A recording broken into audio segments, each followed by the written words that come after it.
Good morning. Welcome to the Tuesday, October 8th, 2024 meeting of the Sacramento County Board of Supervisors. Would the clerk please call the roll? Yes. Good morning. Supervisors Cerna. Here. Desmond. Frost. Here. Hume. Here. Kennedy. Here. And you have a quorum. This meeting of the Sacramento County Board of Supervisors is live and recorded with closed captioning. It is cablecast on Metro Cable Channel 14, the local government affairs channel on the Comcast and DirecTV UVerse cable systems.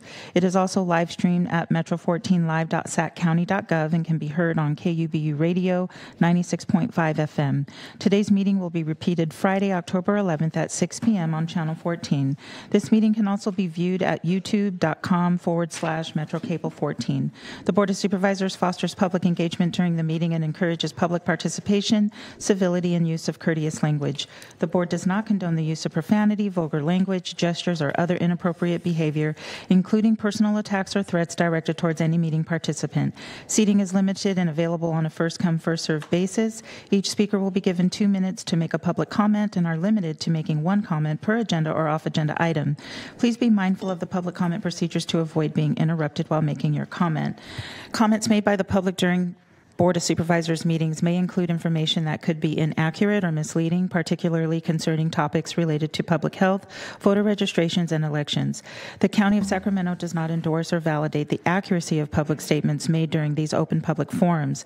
The recordings are shared to provide transparency and access to proceedings of public meetings. To make a comment in person, please fill out a speaker request form and hand it to clerk staff. The chairperson will open public comments for each agenda or off-agenda item and direct the clerk to call the name of each speaker. When the clerk calls your name, please come to the podium and make your comment. If a speaker is unavailable to make a comment prior to the closing of public comments, the speaker waives their request to speak, and the clerk will file the speaker request form in the record. The clerk will manage the timer and allow each speaker 2 minutes to make a comment. You may also send written comments by email to boardclerk@saccounty.gov, and your comments will be routed to the board and filed in the record. If you need an accommodation pursuant to the Americans with Disabilities Act or for medical or other reasons, please see clerk staff for assistance or contact the clerk's office at 916-874-5451 or by email at boardclerk@saccounty.gov. Thank you in advance for your courtesy and understanding of the meeting procedures. Thank you, Madam Clerk. Would you please join me in the Pledge of Allegiance? Pledge allegiance to the flag of the United States of America and to the republic for which it stands, one nation, under God, indivisible, with liberty and justice for all. First item, please.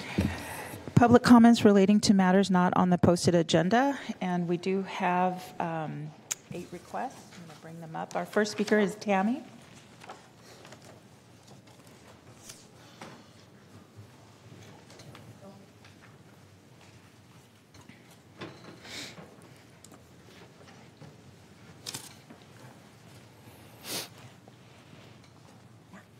Hi, I am here with New California State, and as an American citizen, as a California resident, and a part of We the People.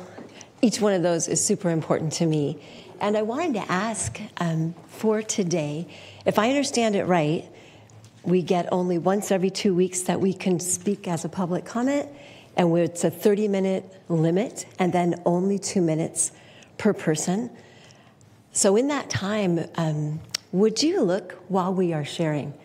It's the way I was raised, to show respect when somebody is communicating something to me, that I look. And I know that's no guarantee that someone's listening, but it's an indication that there's some connection that we have. So that's my request for today, that you all would look as we speak. Thank you. Thank you.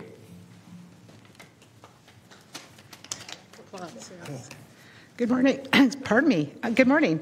I'm Sarah Matson, New California State. And on October 2nd, this letter was hand-delivered to the Board of Supervisors, the Registrar of Voters, and the Sacramento County Council. Cease and desist. The state of California has passed AB 969, enacted on October of 2023. Using the urgency clause, this bill states, this bill would declare that it is to take effect immediately as an urgency statute. Section 2 of the bill states, this act is an urgency statute necessary for the immediate preservation of the public peace, health, or safety within the meaning of Article 4 of the California Constitution, and shall go into immediate effect. The facts constituting the necessity are, in order to ensure that county elections officials know what voting systems they will be using, particularly with the upcoming 2024 March presidential primary, it is necessary for this act to take effect immediately. The California Constitution, Article 4, Section 8D states, in pertinent part, urgency statutes are those necessary for the immediate preservation of the public peace, health, or safety. A statement of facts constituting the necessity shall be set forth in one section of the bill. Section 2 fails to state any facts supporting the assertion of a threat to the public peace, health, or safety. In this Assembly bill, there is no facts stating either that any election official was unaware of what wrong voting systems they would be using, nor any facts amounting to an urgency within the meaning of the California Constitution, Article 4. Additionally, voting by citizens that is accurately counted does not impact public health or safety. Thus, there is absolutely no logical, legal, or constitutional basis for the alleged urgency. I yield. Good morning, Supervisors. My name is Perry Ferrucci. I will continue the reading. Therefore, the use of the urgency clause to bypass normal legislative processes was and is unlawful, and deprive the citizens of California of an opportunity for public referendum. Misusing this urgency clause to avoid check on legislation and prevent public input is an abuse of legislative authority. It prevents the citizens from having a voice in the legislative process as required by the California State Constitution. Article 2, Section 9 of the California Constitution provides for the referendum process in California. Citizens have the power to approve or reject statutes or parts of statutes, except for urgency statutes and some other fiscal exceptions. If the legislature had improperly used the process reserved for public health and safety emergencies, the cities of California could have reviewed and challenged the law by referendum pursuant to Article 2, Section 9 of the California Constitution. You have been placed in an unfortunate situation where you are unable to conduct the 2024 general election without breaking either state or federal laws. You cannot comply with newly enacted state laws without breaking federal laws. You cannot comply with federal laws without breaking this newly enacted state law. Additional reasons to cease and desist. Application of the Help America Vote Act. The Help America Vote Act of 2002, herein referred to as HAVA, requires accurate voter rolls to be maintained by the local jurisdiction. California counties have hundreds and even thousands of ineligible voters on their rolls. This violates HAVA's requirement for accuracy and compliance in elections, including the voter rolls. You know this because many citizens have taken it upon themselves to audit the voter rolls because our government. You need to wrap up, sir. You're out of time.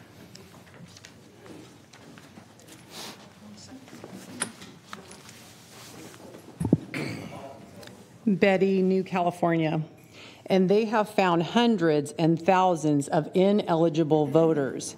Some of these citizens have come before officials only to be disparaged and ignored. Many of our elections are decided by less than 100 votes and some by less than 10 votes. Inaccurate voter rolls are an incontestable fact. The Election Integrity Project California reported that they found 1,834,789 more registered voters than eligible citizens in the state voter rolls, including active and inactive voters. HAVA was enacted due to the 2000 Bush Gore election debacle, which greatly divided voters and destroyed voter trust. Simply articulated, if voter rolls are not accurate and compliant, elections cannot be certified as compliant or accurate, meeting the standards set with HAVA. HAVA was designed to provide a zero trust model. for voting systems, which includes transparency to address trust issues when using electronic voter machines. Although election fraud existed in individual local races, these widespread trust issues did not exist before electronic mechanical machines. In addition, HAVA falls under the Civil Rights Act, therefore. Certifying inaccurate or non-compliant elections violates every citizen's civil rights when elections are not accurate or election laws have been violated. Financial reasons to comply with HAVA. Not only is HAVA a federal law, but because this county has accepted federal money pursuant to HAVA, it is also contract law. This county entered a contract with the federal government when it accepted funds under the Help America Vote Act. Thank you.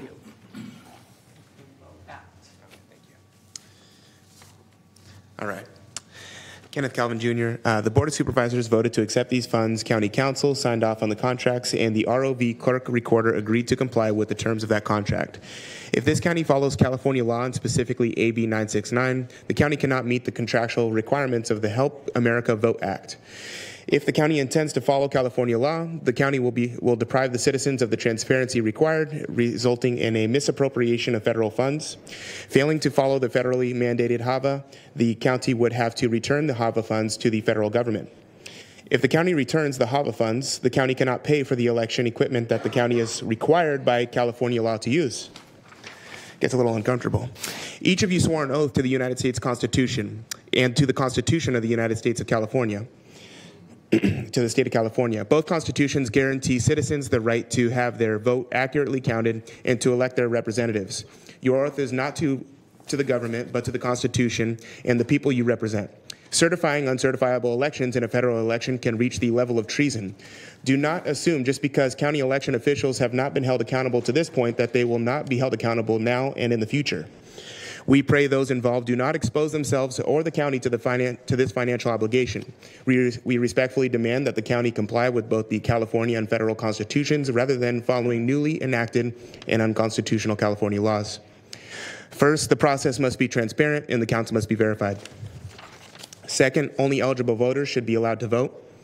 To meet these requirements, the county should have one-day hand-counted elections requiring ID to vote and mail-in ballots limited to legitimate absentee voters. Your thoughtful consideration of the matters contained in the letter and the requirements of your oath to the United States and California constitutions are greatly appreciated. The favor of a reply is also requested. May the Lord richly bless you all. Come on, we're all in here, one nation, one team. Let's do this together. There are many here that believe in God's power. Today could be a great day, an historical day for America and the world. It can start right here in Sacramento County. I believe God is granting everyone that is in attendance here today the power to make great changes for the direction of our state and country. There is a great God-given opportunity before the Sacramento Board of Supervisors to take the initiative and make some positive changes in order to save California's free elections. I truly believe that we are on the cusp of losing free elections in California. We are 27 days away from the most important presidential election of all time.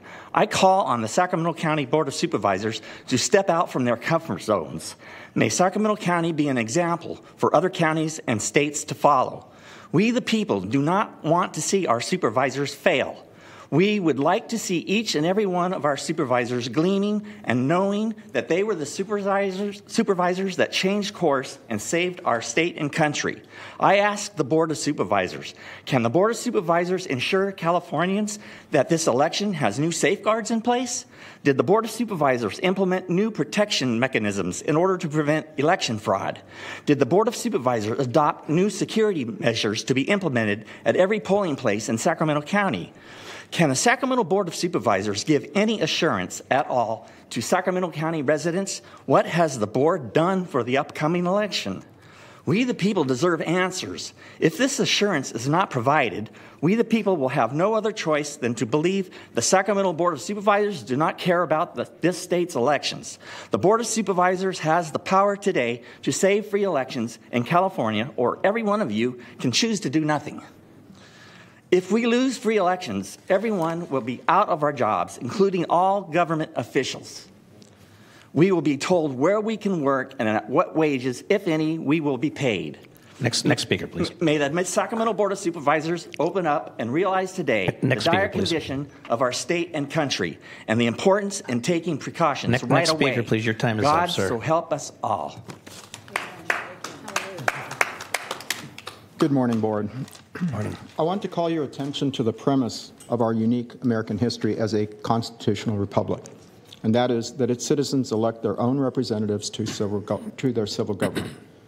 So therefore, to remain free, our citizens, we the people, must have the confidence that our election system is transparent, in the light, free from suspicion of fraud. So I want to bring to you three major fraud concerns. Number one, election day. Article 2 of the U.S. Constitution says that there is a day, not days. It should legally be the first Tuesday in November, according to the U.S. Code. This board has made it start October 7th. That means there are 29 days to vote. It violates the Constitution. And with universal mail-in ballots and unsecured drop boxes, no chain of custody, and the U.S. Postal Service is not a chain of custody. It is not fraud-proof, and their 4 weeks' time opens the door to fraud. The second thing is U.S. citizenship. Both U.S. and California constitutions require it, but our governor says ID is not required. So if even a fraction of the 20 million illegals voting in our country can definitely change the election results in California. The third thing is centralized vote counting at the ROV by Dominion machines can be hacked, internally programmed to change votes, and can be connected to the internet to also cheat, and this is well known. Supervisors, please don't say that this fraud cannot and doesn't happen. 60% of those polled in our nation now believe that it can and does happen, and fear that our elections are becoming selections by tyrants only. Again, we have warned this board of these clear election fraud problems over the past 4 months. Yet, you have never taken this up as an agenda item, indicating that a majority of you, at least, do not care about these election fraud concerns. Why? Next speaker, please. Oh, I'm sorry. Thank you. Anyway, Thank Jesus you. said we need to be in the light. Thank you.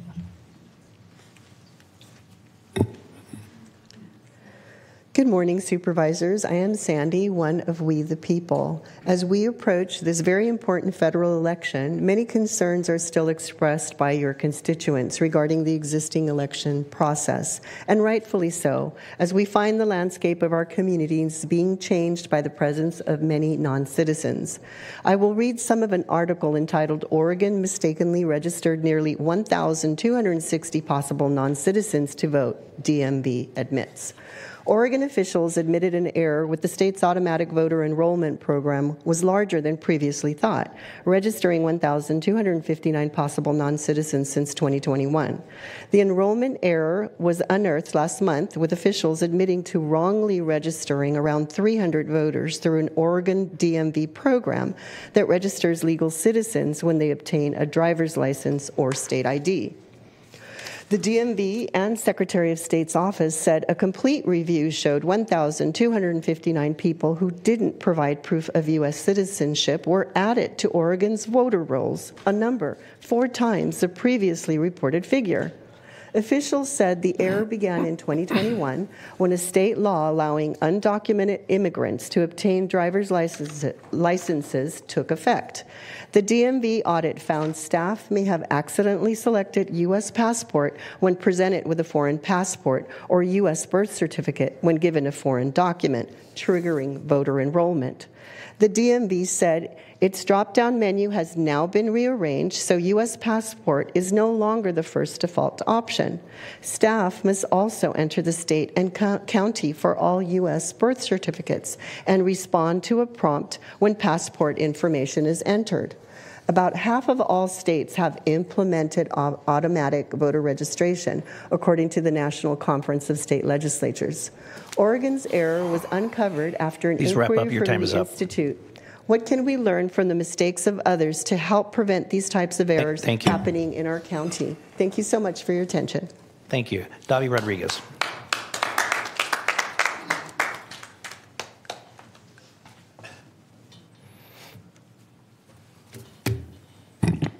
Good day. Morning.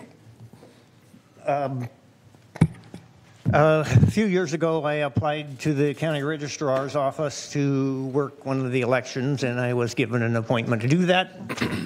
And Sorry, there's a technical anyway, difficulty. because I refused to sign what I thought was an unconstitutional declaration, the California Constitution pretty much describes what is supposed to be in this loyalty oath that we're given, and the registrar's office has taken it quite a bit past that. Now, I asked them to change that back then, and because elections coming up, I did a public records request and asked them to give me the package again that showed what the documents were that prospective employees had to sign, and it came back again the same way. The loyalty oath is commingled with the seatbelt policy and the employee statement, so you cannot sign one without the other. It kind of belittles taking the oath and, affirming the oath at this point, because they're not separate, and they should be.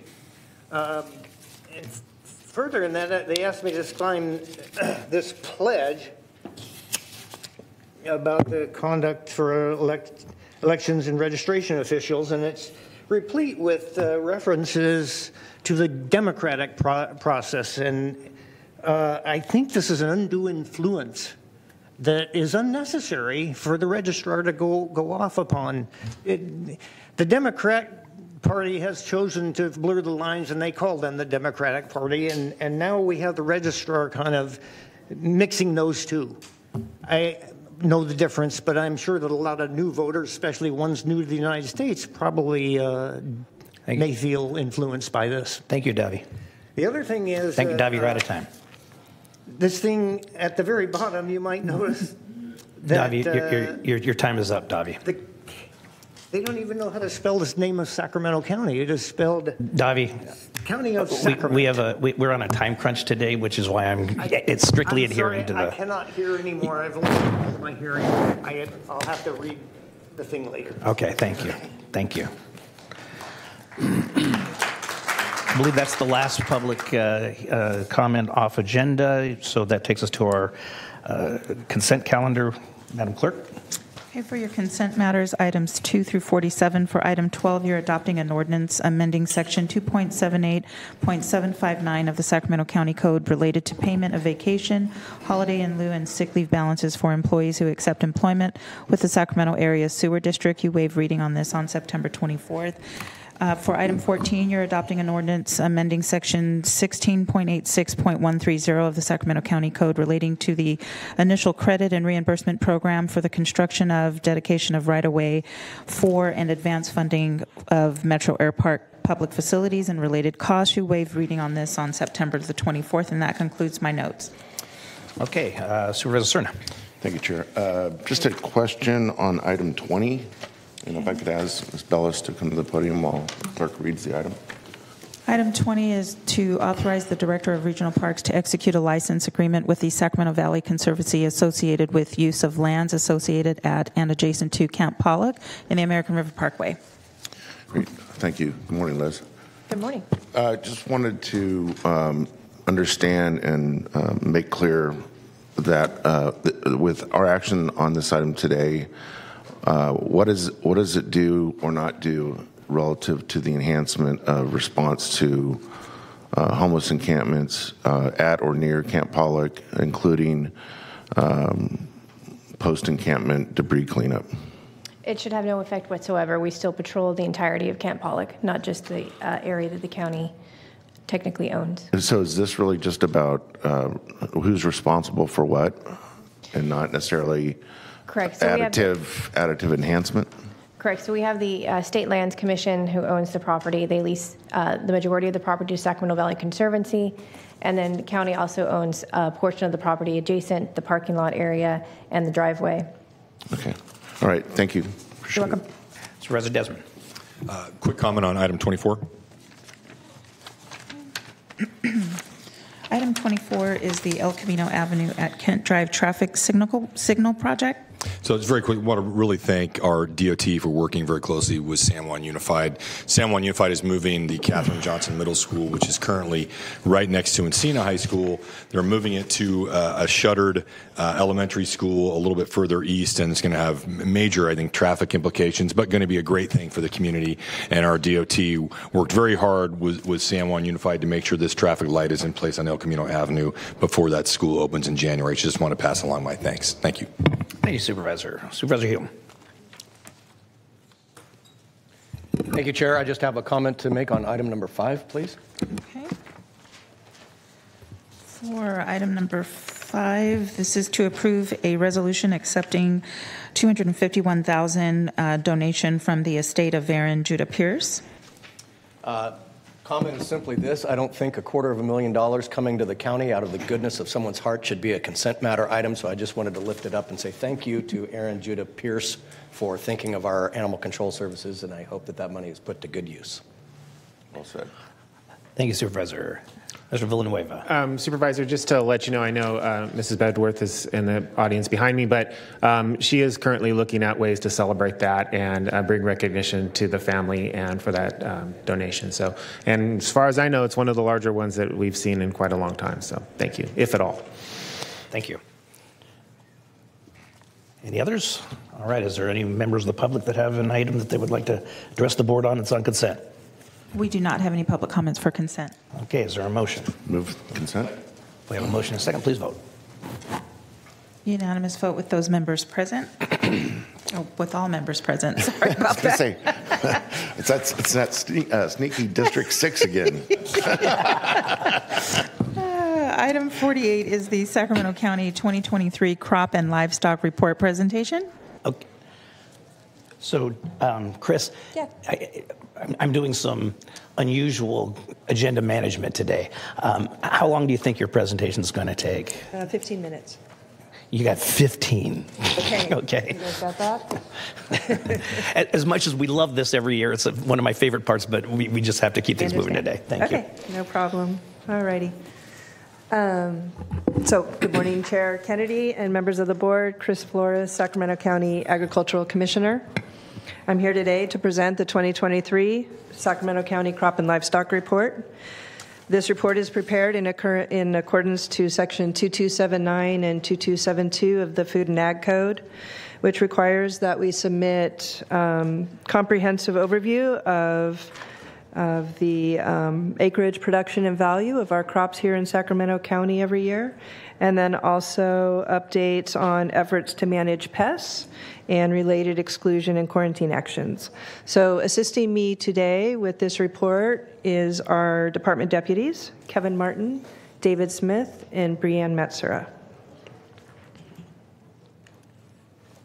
Okay, so I'd like to begin this presentation by highlighting the gross production value of Sacramento County's agricultural industry. It's important to note that this figure does not account for the various costs incurred by producers, such as labor, field preparation, planting, irrigation, pest management, equipment, marketing, distribution, etc. In 2023, the gross production value was $584 million.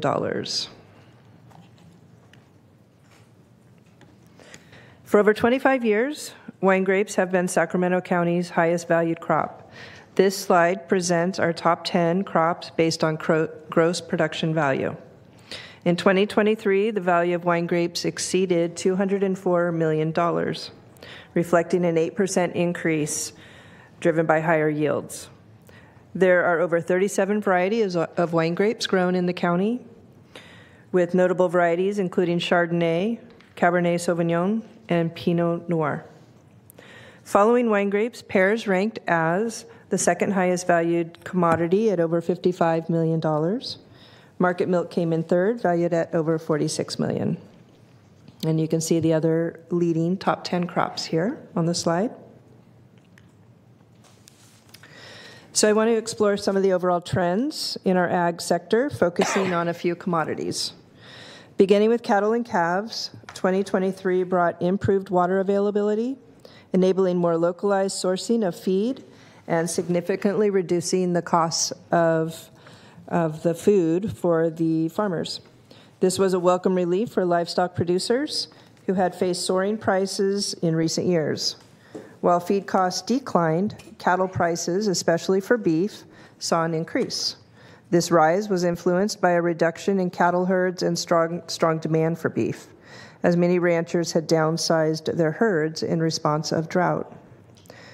Turning to cherries, yields exceeded averages thanks to favorable chill hours during the winter and substantial precipitation in December and January. However, a cooler spring delayed the harvest, aligning it with the harvest from Washington State. This overlap intensified market competition, leading to lower prices. Despite these challenges, cherries achieved an overall increase in total value, driven by an impressive 64% increase in yield. Some of the growers actually had damage to their orchards, the branches broke, and some of the growers decided not to sell their crops due to the low prices, but they still had a significant increase. Regarding the county's highest valued vegetable crop, our processing tomatoes, they witnessed a significant rebound in production in 2023 compared to the previous year. This recovery was facilitated by more favorable weather conditions, which contrasted sharply with the extreme heat that had severely affected yields in 2022. In 2023, conditions normalized, yielding a harvest of nearly 273,000 tons, which was a remarkable 64% increase from the previous year. In 2023, we also experienced some downturns. Many hay and grain prices were lower. In previous years, these commodities have been overinflated due to drought and the challenges of finding quality hay. For instance, in 2023, the average price for alfalfa dropped by nearly 40%. And then lastly, although Sacramento's pear harvests have remained fairly consistent over the years, with yields at just over 19 tons per acre, prices have fluctuated. In 2023, the average price per ton was 6.5% lower than the previous year, resulting in a decline in their overall value. So at this time, I'd like to introduce Kevin Martin, who will share insights about some of our ag programs and how they support the agricultural industry. Good morning. I'm Kevin Martin, one of the deputies at Department of Agriculture. I oversee the programs in the next few slides. The first of which is our pest detection program, which takes place primarily in urban areas. We deploy tens of thousands of insect traps every year to make sure that no exotic pests go undetected and get to the level where they might be able to infest agricultural areas. Some of these flies, the most important flies are exotic fruit flies, but we also trap for Japanese beetles, and we also trap for something called spongy moth. In 2023, there was a particular uptick in the amount of exotic fruit flies in California, something on the order of tenfold, and unfortunately, we had 9 flies in our area which did enact a quarantine. But we work with California Department of Food and Agriculture at the state level. And when a quarantine happens, they get involved and do treat, and we perform intensive trapping. And fortunately, in 2024, we did not find any more exotic fruit flies so far. So we also trap for 2 other insects, one called glassy-winged sharpshooter and one called the European grapevine moth. We have a very large grape-growing industry. The sharpshooter spreads a bacterial disease that can kill grapevines, and European grapevine moth is something that can foul and eat fruit and flowers of the grapes. And we have not found any European grapevine moth in many, many years. Next slide. It's here. Okay. Our pest exclusion program, we have inspectors who are up early every morning at inbound shipping locations, making sure that no plants or plant products that are coming from areas that might carry diseases or pests of quarantine significance get into our county.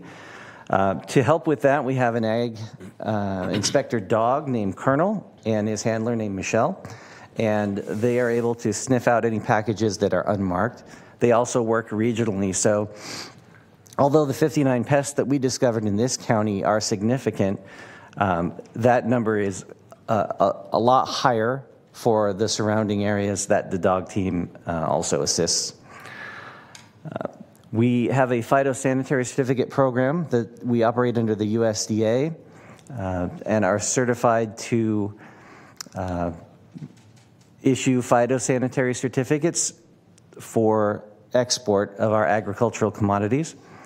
Some of our biggest export countries are India, China, and we send a lot of pears to Mexico.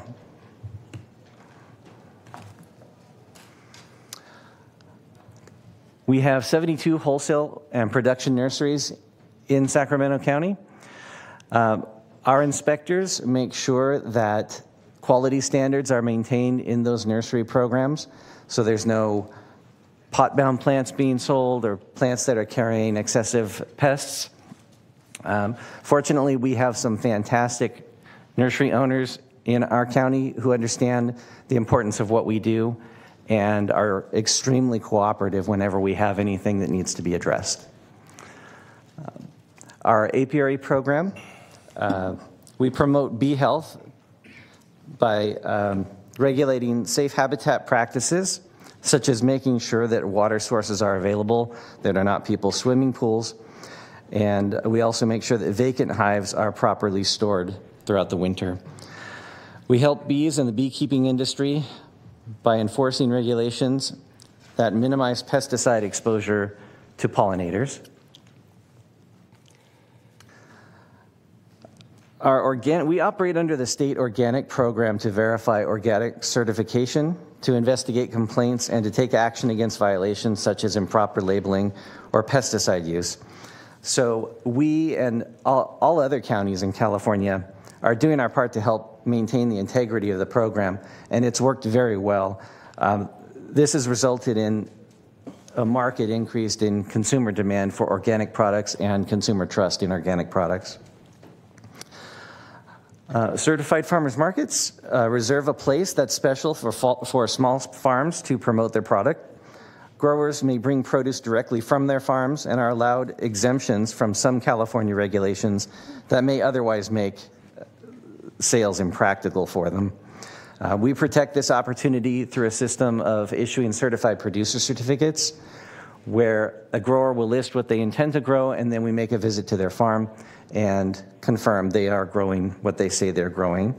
And conversely, we investigate practices that might undermine the program, such as the selling of produce that is not of the grower's own production.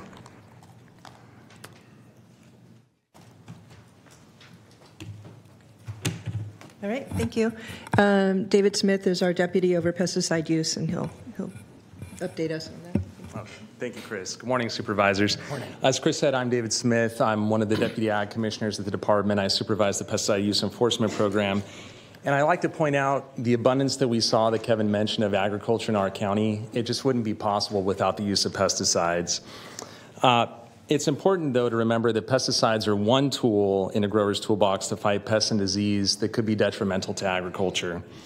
But like any tool, they have to be used in a safe manner according to established guidelines in order to avoid negative impacts and maximize their effectiveness. So really, the focus of my division that I supervise and the department's goal overall is to ensure that growers and other pesticide applicators come into compliance with federal, state, and local laws and regulations. And we do that through education, inspections, and investigations. So for example, real quick, I won't go too in depth with this, but in 2023, our staff conducted 356 pesticide-related inspections. That includes inspections of all types of pesticide applicators, could be on a farm, could be structural pesticide, even some of the treatments that Kevin mentioned that were done for invasive species in our county. Our ag inspectors also conducted inspections of those treatments. Also, 53 pesticide-related investigations were conducted with claims of possible pesticide misuse. Inspectors looked into those claims and compared them with existing state laws and regulations to see if there were any compliance issues there. As well, one of the main ways that we educate our applicators in the county is by performing a service of proctoring what's called a private applicator exam. And this is one exam, it's required by the state in order for pesticide applicators to receive certain types of pesticides. They have to prove their knowledge. And so county agriculture departments throughout the state are included to proctor those exams for these applicators. Also, we issued over 498, it says 498 there, 498 pesticide use permits to different entities that use pesticides throughout the county. And that's one way that we ensure compliance with state and federal laws regarding pesticide usage. So to wrap it up, through the actions of inspectors, we're protecting public health and safety of both pesticide applicators and the public, and also the environment, while ensuring that growers and other folks have access to crop protection materials that they might need. Thank you. Thank you. Okay, lastly, we have Brianne Metzura, who will talk about our Weights and Measures program. Which is the month of November, by the way. Good morning, Brianne Matsura, Deputy Sealer of Weights and Measures. Today I want to highlight how our Weights and Measures program supports our agricultural industry and promotes equity in the marketplace. As shown on our presentation, we inspected 23,369 weighing and measuring devices in 2023. Most of these devices are inspected on an annual frequency. Notable examples include livestock and vehicle scales. Livestock scales are primarily used to weigh cattle, while vehicle scales are used to weigh a variety of commodities such as pears, hay, and grapes. To test livestock and vehicle scales, one of our inspectors maintains a Class B California's driver's license and operates our 56,000 Freightliner semi-truck. This truck is equipped with a crane, 24 1,000-pound weights, and a specialized cart to move the weights. The truck and weights are used to ensure the scales are accurate. If a scale passes our inspection, a current year's county seal is affixed to it. Additionally, our department inspects scales used at certified farmers markets, where farmers sell their products directly to consumers, as Kevin mentioned earlier. When our ag inspectors inspect farmers markets for compliance, one of the things they look for is our current year's county seal on the scale. The seal indicates that the scale is accurate and tested within the past year. An accurate device, whether it's a livestock, vehicle, or certified farmers market scale, is essential for fostering fair trade and commerce between buyers and sellers. Thank you. Thank you. Okay. Chris, did you break your arm signing all those seals? How did you know? So that really concludes our presentation today. In closing, I would just like to thank you all for allowing me to present this to you on an annual basis. I appreciate your support, as always. I want to thank the industry members and ag producers who submitted the data for the report. Without them, obviously, we couldn't provide that. And then also I want to acknowledge our deputies who manage the programs that they just discussed, and our senior ag inspector, Laura McCready, who actually compiles and collates all the statistics for this report. So thank you very much. Thank you very much, Supervisor Hume. Thank you, Chair. First of all, Chris, great report. I love receiving this information. I know that a lot of this production comes out of District 5, and so that obviously near and dear to my heart. And we've been working on getting a farm-to-market roads program implemented so that we can recognize the value of getting all of this product from where it's grown or raised to the people that are going to use it. But I had just one quick question. Under poultry, there's almost a $2 million increase from 2022 to 2023. Does that include roosters available for international export? Just asking for a friend. That's a very specific question. I would venture a guess the I'll answer take is my no. answer offline. Is that appropriate? Thank you. I see no others there. Do we have public comment? We do have one public comment. Sandy? While Sandy's coming down, Chris, I will say, I'll echo what has been said already and what I said earlier, that truly it's It's a lot of fun to get it, but this information is incredibly important, and our constituents really appreciate it. Thank you. Thank you. I did drop some off at the Economic Development Office too. So Thank they you. have it. Okay, thank you. Hi, everyone. Sandy here again. Great report. There was a section of the report that was discussing pests and pest traps. And just this is a comment out of concern of overexposure to pesticides. There were 2 pests that were specifically associated with wine crops in the report. And the person who was reporting on that said that one of those pests, I think it was the last one that was on the list, hasn't been seen, hasn't been detected, I guess. And that's a good thing. But I'm just wondering, in those cases, I'm assuming that it's the pesticides that are providing for this type of result. And does the protocol include then, when do you stop using a pesticide for a particular pest when it's no longer visible? Just, so you don't overexpose crops and individuals. Thank you, Sandy. And if you have an opportunity, you happen to have experts in the room today, so I'm sure they could answer those questions. Any others? No other public comments. Okay, again, thank you very much. I'm going to take item 52 out of order now, so we'll move to item 52. Okay, so for item 52, this is the report on the California Behavioral Health Community-Based Organized Networks of Equitable Care and Treatment Demonstration Project, authority to opt in to the project, authority to amend and increase 8 expenditure agreements to meet project opt-in requirements, approve a salary resolution amendment, adding 20 FTE positions to the Department of Health Services, and approve an appropriation adjustment request in the amount of $7 million. All right, good morning. I'm Ryan Quist, Behavioral Health Director for Sacramento County. I have a PowerPoint. Excited about this new initiative as I've had conversations with a number of you over the years. Sacramento County is probably one of the counties most hit by what's called the IMD exclusion, Institutes for Mental Diseases, where we're not able to receive federal funding for facilities that have more than 16 beds. As a part of a federal initiative, they opened up the possibility for states to apply for and receive a waiver of this exclusion. And California is in the process of applying for that waiver. So basically, we'd like to come before you today and get your support to opt into this in order to take advantage of the federal funding that's available for facilities with more than 16 beds. In order to do that, the initiative does have to meet some of the federal requirements in order to be in compliance and get approval from the feds regarding this implementation. So state of California has put together a plan on how they plan on meeting those requirements. Their main objectives in putting together their plan are to further strengthen the continuum of community-based care, to meet specific mental health needs of children, individuals who are justice involved, and individuals experiencing or at risk of homelessness, and ensuring residential and inpatient care is high quality, time limited, and used only when clinically appropriate.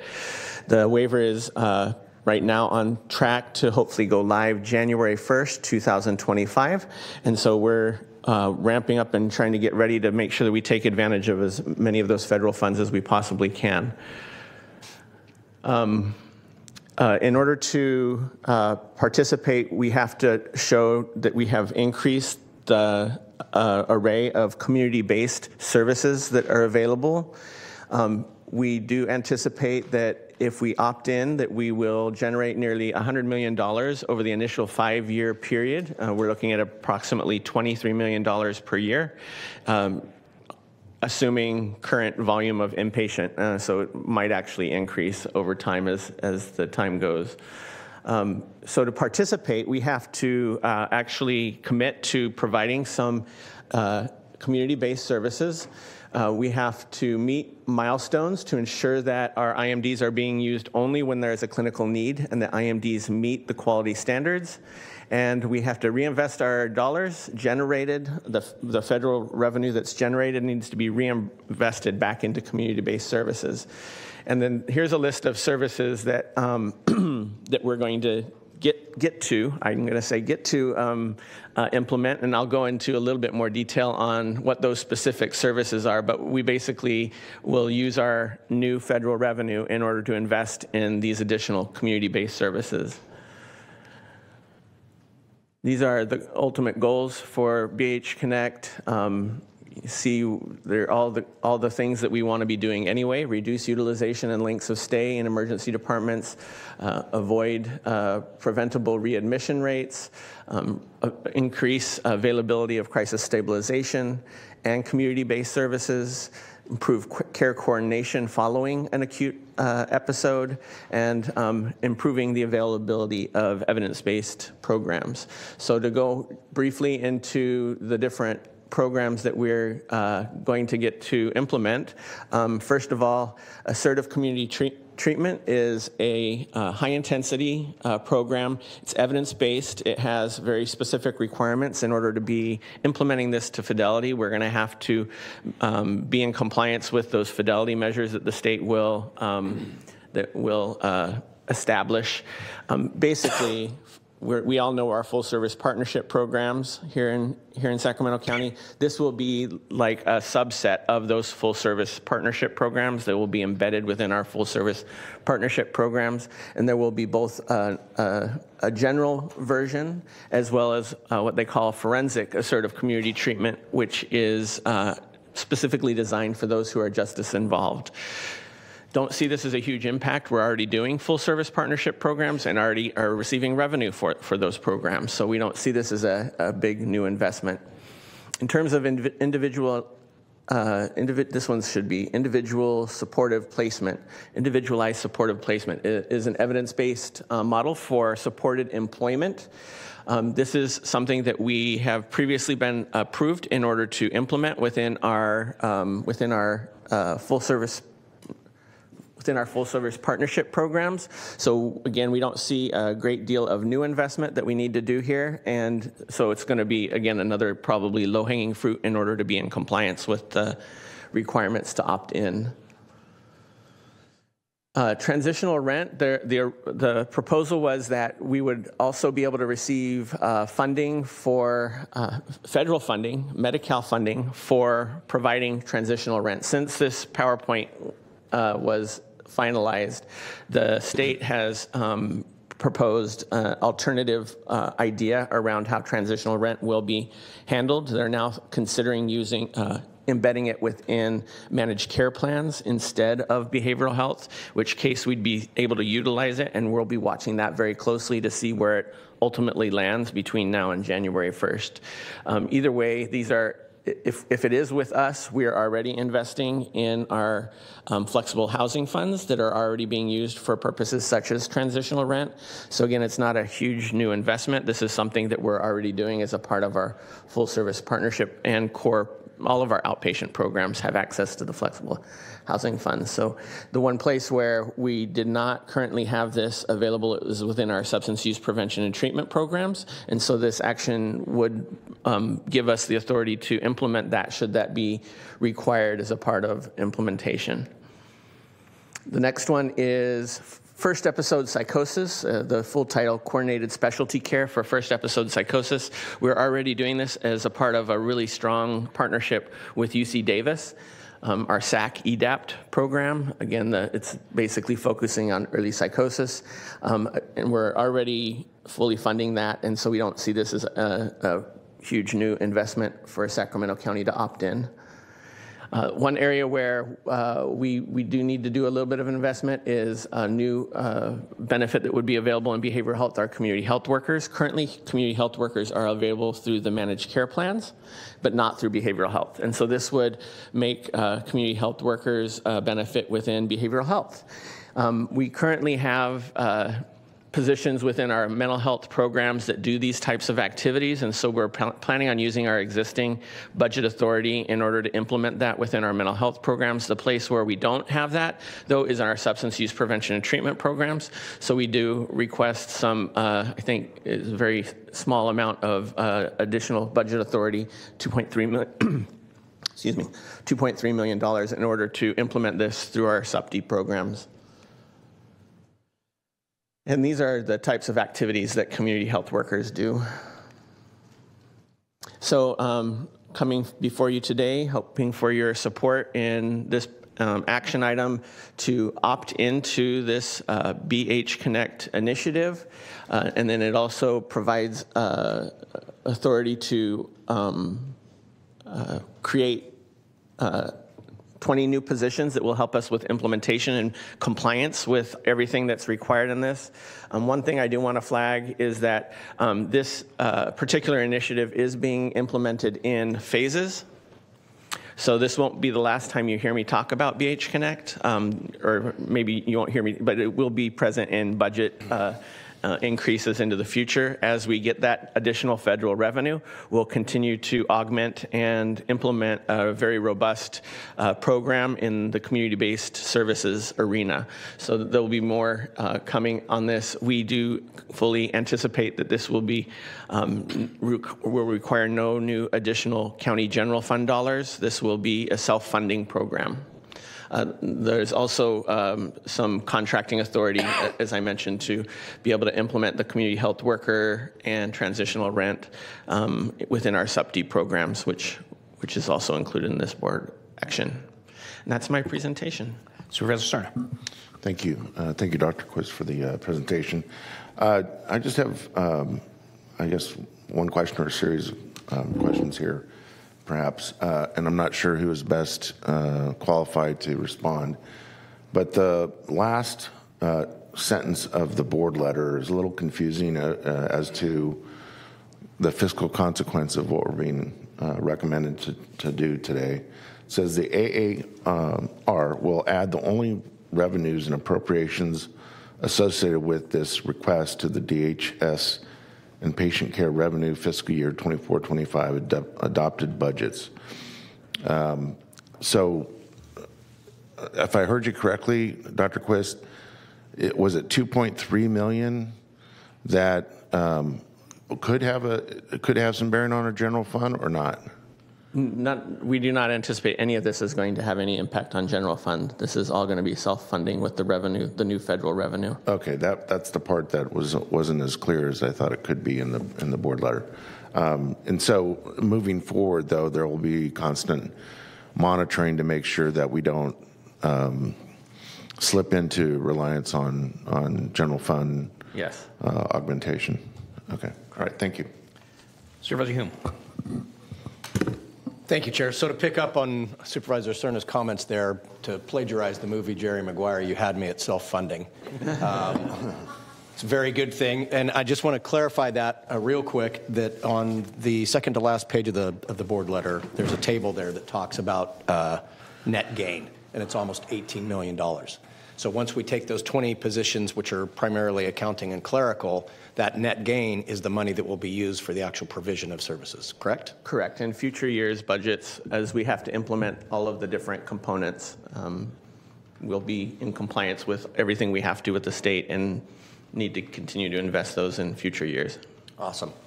And so then my question is if you go back to the state goals, the number one bullet listed is reduction in utilization and length of stay for emergency departments.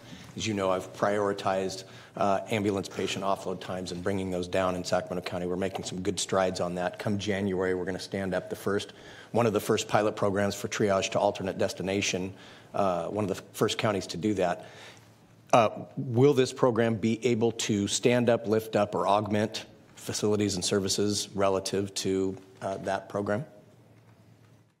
Of course, that continues to be one of our priorities as well, and we're constantly looking at how we can continue to support our emergency departments to get, I think our number of referrals this morning were in the teens in terms of how many behavioral health Medi-Cal consumers are waiting for an inpatient bed, and like I monitor that on a daily basis. That will always be one of our priorities. This particular initiative, the way it will have an impact on that is by going upstream and investing in community-based services.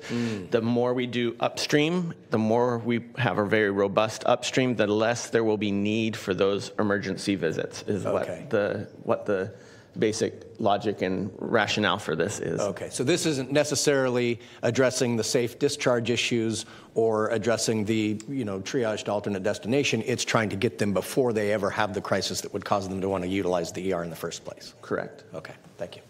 Could I add, Supervisor Hume, it's also an additional revenue stream for some of those things, as Dr. Quist pointed out, that we're already investing in. So what it does do is it may free up some of our other behavioral health dollars to invest in some of those alternate destinations, such as an additional crisis receiving behavioral health, an additional crib and things like that. So there's a lot of initiatives going on, but these new federal dollars do help offset some of our existing service costs. Great.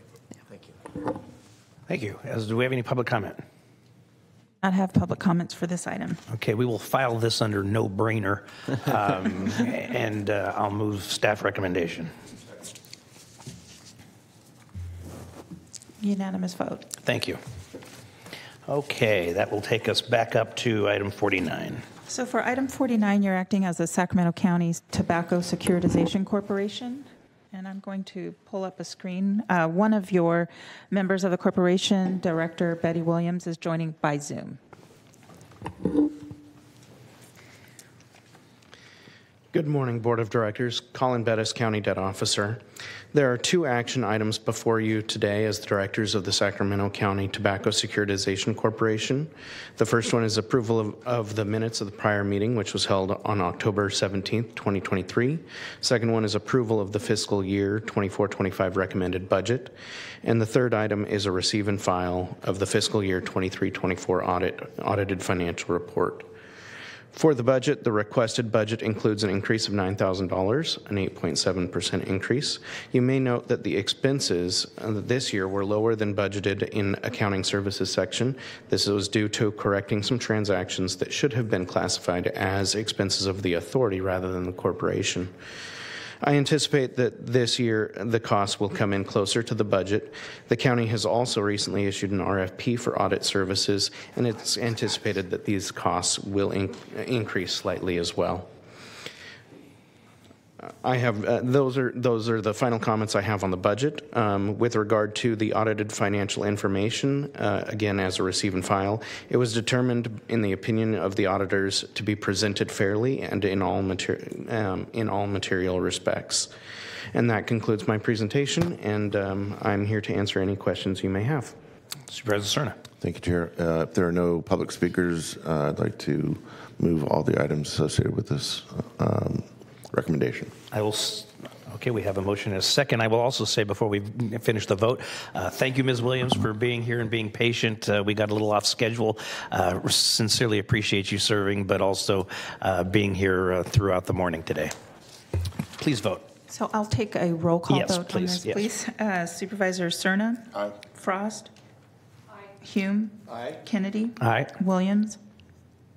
Aye. Unanimous vote with those members present. Let the record reflect that Supervisor Desmond is not present. Thank you very much. Thank you again, Ms. Williams. Thank you. See you next year. Okay. Next item, please. So for our next item, you're acting as the Board of Supervisors. Item 50 is the County Service Area Number 1, Zone 1, public hearing on the benefit category change and levy of increased service charge for the 5232 Fair Oaks Boulevard parcel split.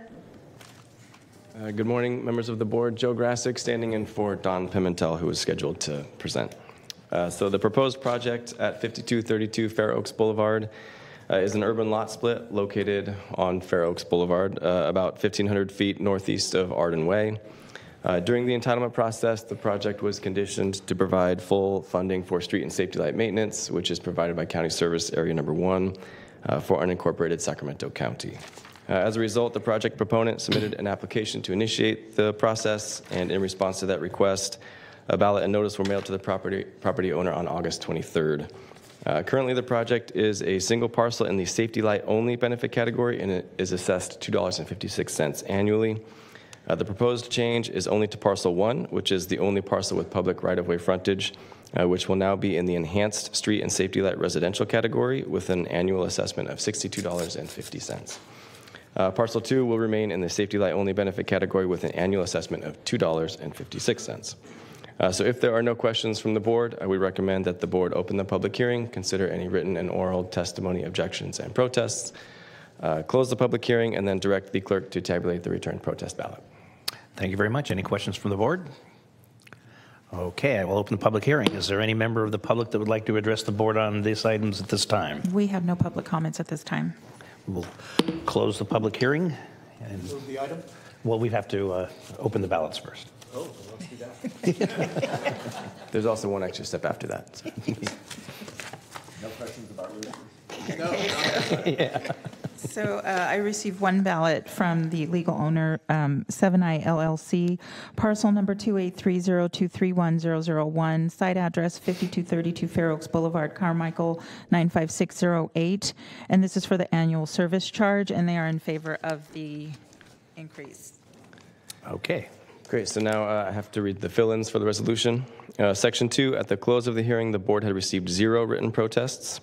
Section 3, at the close of the tabulation, the board had received 1 protest ballot totaling 100% of the total service charges to be levied, of which 100% was in favor of the change of benefit category and 0% was in opposition. Thank you very much. Mr. Hume. Now I would like to. Second. Please vote.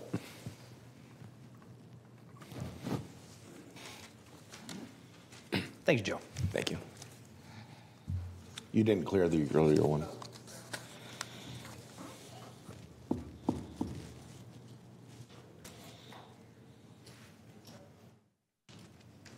Is it not? You need to clear it, I think. I am. Hang on. Let me just try this one more time. There you go. Okay, unanimous vote with those members present. Thank you. Next item. Item 51, introduce an ordinance amending Sacramento County Code Chapter 4.54 and adding sections 4.54.500 through 4.54.560 relating to intoxicating cannabinoids derived from hemp. Waive reading and continue this to October 22nd for adoption. All right. Good morning, Chair Kennedy and Board of Supervisors. Chad Rindy, Director of Finance, and we've got a brief presentation for us this morning. So to give some background, in 2018, the Farm Bill removed hemp as a controlled substance at the federal level, and in 2021, the state began hemp regulations through the passage of AB 45. Unfortunately, there's still loopholes that allow hemp products to be sold that have THC in them, which here we refer to as intoxicating hemp. Those are sold outside of cannabis dispensaries and in places such as online, smoke shops, gas stations, and convenience store. This issue was brought to our attention by Supervisor Desmond's office, and since then we've engaged with community-based organizations and others on this ordinance before you today. So what is intoxicating hemp? Hemp is naturally contains a certain amount of THC. That THC is being synthetically or chemically extracted and then incorporated in products such as you see on the slide today, gummies, candies, and other edible products. So why are local regulations needed? To address these loopholes that were left at the federal and state level, the state in their last legislative session attempted to close some of these loopholes. However, that didn't make it fully through their legislative process. In the last couple of weeks to the end of September, the governor's office, working through the State Department of Public Health, did issue emergency regulations to try and address some of what is before you today. Their regulations was intended to prevent any consumable hemp products being sold with any element of THC in them. and to require that any hemp consumable products need to be purchased by those that are over 21. In looking at the state regulations with County Council, they apply primarily to wholesalers and don't apply to the retail level. So we still feel that coming before you with an ordinance has some benefit, as it allows us to have penalties if we do find retail businesses in the unincorporated area are selling these products with a high concentration of THC. We do have limited local data in the area of where these products are being sold. We do have some observations from our finance staff out in the community as they're doing business license inspections. We also reached out to public health, and they do have some data from the Poison Control Center indicating there are reports of individuals ate over the past 4-month period that reported to them voluntary reports that they had consumed too much of these products and were having adverse effects. And there is some national data that shows at the national level, the majority of the reports are those that are age 19 or younger.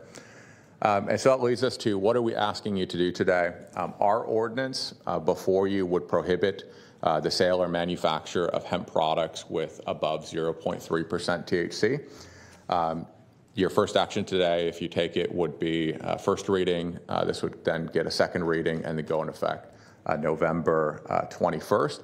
We have noticed 400 of our businesses that meet those categories before you of this potential regulation. Did not get any feedback from our business community. This ordinance would allow us to regulate as through business licensing, the Business Licensing Division of Finance. It would allow us to suspend licenses, revoke licenses of licensed businesses, and to institute administrative penalties as we move forward. Given the size of our staff, it would primarily be a complaint-based process as we get a complaint from a community member, a complaint from another department out there in the community providing services. We would then go out and investigate these issues and determine if these products are being sold contrary to the ordinance and take appropriate action. And so that concludes my presentation. We do have representatives from the Sheriff's Office as well as County Council, depending on what questions you have for me today. Supervisor Hume. Thank you, Chair. My question is relative to the penalties and the violations. Is the first violation, would that be the response to a complaint, or is the initial contact one of education to make sure they're aware, and then a follow-up would constitute the first violation? Our business licensing approach is an education first. We would issue a notice of violation that would give them some time to cure the offense. So the first violation would be if we come out for a reinspection and they have not taken those products off the shelf. Okay, thank you for that clarification. Given that information, I would be interested if the board, during our deliberations, would be willing to increase the amounts of those violations. Thank you. Supervisor Cerna. Thank you. So first of all, thank you, Chad, for the presentation. But I also want to thank in absentia Supervisor Desmond, who I think rightfully brings this to our attention. And my understanding is that we would be one of the first counties to take this type of action.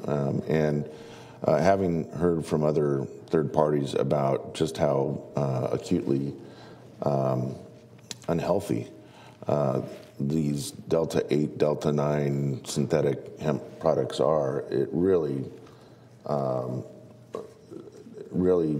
impressed on me just how insane it is that there is this loophole to begin with that is permitting even gas stations not just to sell the products, but sell these products that are already documented to be marketed to very young people. And one of your slides demonstrates that. So again, kudos to Supervisor Desmond for taking, I think, necessary swift action, working with staff to get this ordinance to us. I agree with Supervisor Hume. I'd be very supportive of making the penalties, quite frankly, as stiff as we can legally make them. And to that point, since there are members of the Sheriff's Department here, I do have a question about whether or not, besides all the good work that I'm sure business licensure will take to implement the ordinance, we are certainly well aware in years past that the Sheriff's Department engages in sting operations for a whole variety of legal offenses, and I'm just wondering from someone that's up in the cheap seats there, if they want to come down and maybe address this, what, if any, partnership will business licensing enjoy with the Sheriff's Department to, if not a sting, then what Chad mentioned in terms of other sister departments that may help in implementing and enforcing the ordinance. But what comes to mind immediately is, someone with a badge. So. Good morning, Board. I'm Sergeant Matringa with the Sheriff's Office. There's no plans set in place at the moment for any kind of sting enforcement for this ordinance. However, we work with business licensing, code enforcement as a supplemental force for their investigations and inspections. We can chat offline if there's something we want to explore for a more active role from the Sheriff's Office, but nothing set up at this time. Thank you. This board member would be very, very interested and supportive of a well-orchestrated plan once education occurs and we give those that we're regulating in this instance time to remedy any of the actions that we're trying to eliminate here. But following that, I would be very supportive of understanding better what the Sheriff's Department's intent is to work hand in glove with business licensing to really make the point. And I know that some of these things, they garner a lot of public attention, media attention, and I think this is one of those public safety and, in fact, child welfare issues that deserve to have that kind of level of scrutiny. So I'd be interested in what is produced offline in your discussions, and please keep my office apprised. Thank you. Absolutely. Thank you. Chad, to the best of your knowledge, if this gets adopted, where does that put us in line with other counties? So we're a bit of a leader in this area. I think most jurisdictions are hoping for the state to craft regulations for this. It's taken a while for the state to try and work through the legislative process. They weren't successful this last year. I know there's a commitment by at least one legislator to try and bring back regulation to address this, but we are leading in this space, and so certainly our data of the results are probably going to inform others, and so it'll be interesting to see whether other jurisdictions follow us. Okay, thank you for that. And you can file that one under only ask questions you know the answer to already. Is there any member of the public at this time? We do have one person, Faith.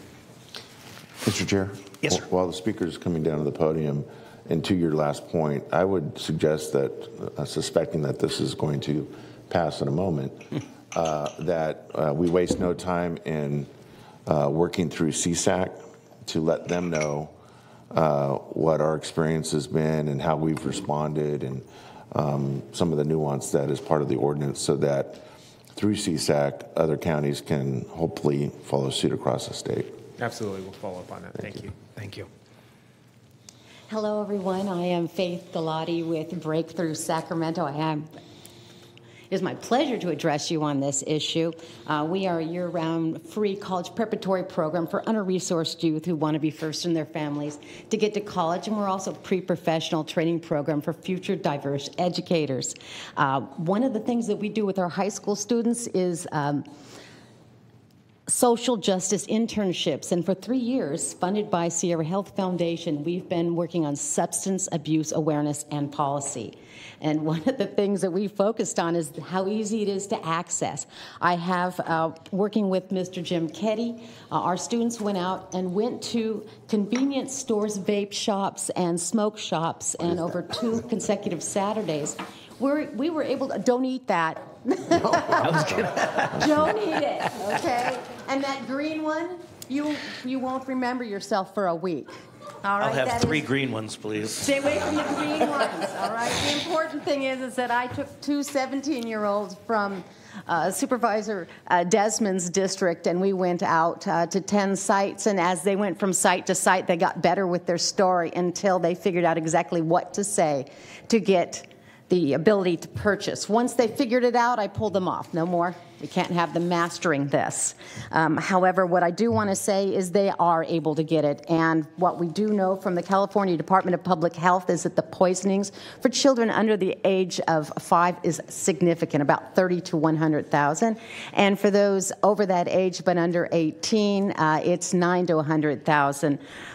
The gummy that's green over there has 500 milligrams of THC, 500, and a single block. There's 10,000 milligrams of THC. If a child were to get that, they would stop breathing. And that was sold at a store around the corner from my house. Those look delicious, and I assure you, when I set these in front of children, they don't know the difference. So I'm out of time. It's important. And just do dispose of those. Yeah. Thank you. Thank you. Supervisor Cerna. Thank you, Ms. Chair. Madam Clerk, that is our last speaker, correct? It is. Okay, I'm happy to move the item channeling the spirit of Supervisor Desmond. And I want to thank Faith and others for your advocacy on this really important issue, and especially as chair of the First 5 Commission, to the point that Faith ended with in terms of the effect on the very youngest of our constituents, those aged 0 to 5. I am very energetically happy to move the item and see that this does get enforced. However, I know Mr. Hume wants to suggest something. So Yeah, thank you. I will second the motion, and I would ask if the supervisors would like to basically take all of the penalty amounts and just move them forward, and then the third offense would be the maximum amount set by state law of $10,000. So it'd be $2,500, $5,000, $10,000. Sure. I accept that as a friendly amendment. I assume County Council has no problem with that? No problem. Very good. That's the motion. All right, we have a motion and a second. Unanimous vote with those members present. Next item. Item 53 is the semi-annual homeless outcome report.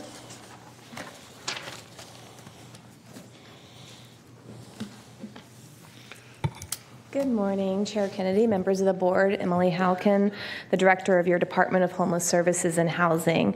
I'm here today with my colleague Sherry Green from the Department of Health Services to provide you a pretty comprehensive update on the work. Emily, I'm sorry, I need to interrupt you. Faith, do you want your drugs back? Yeah, let me take those and get rid of them. I have little bags. Hopefully it's done. I bet that was just published somewhere. Everybody could see. There you go.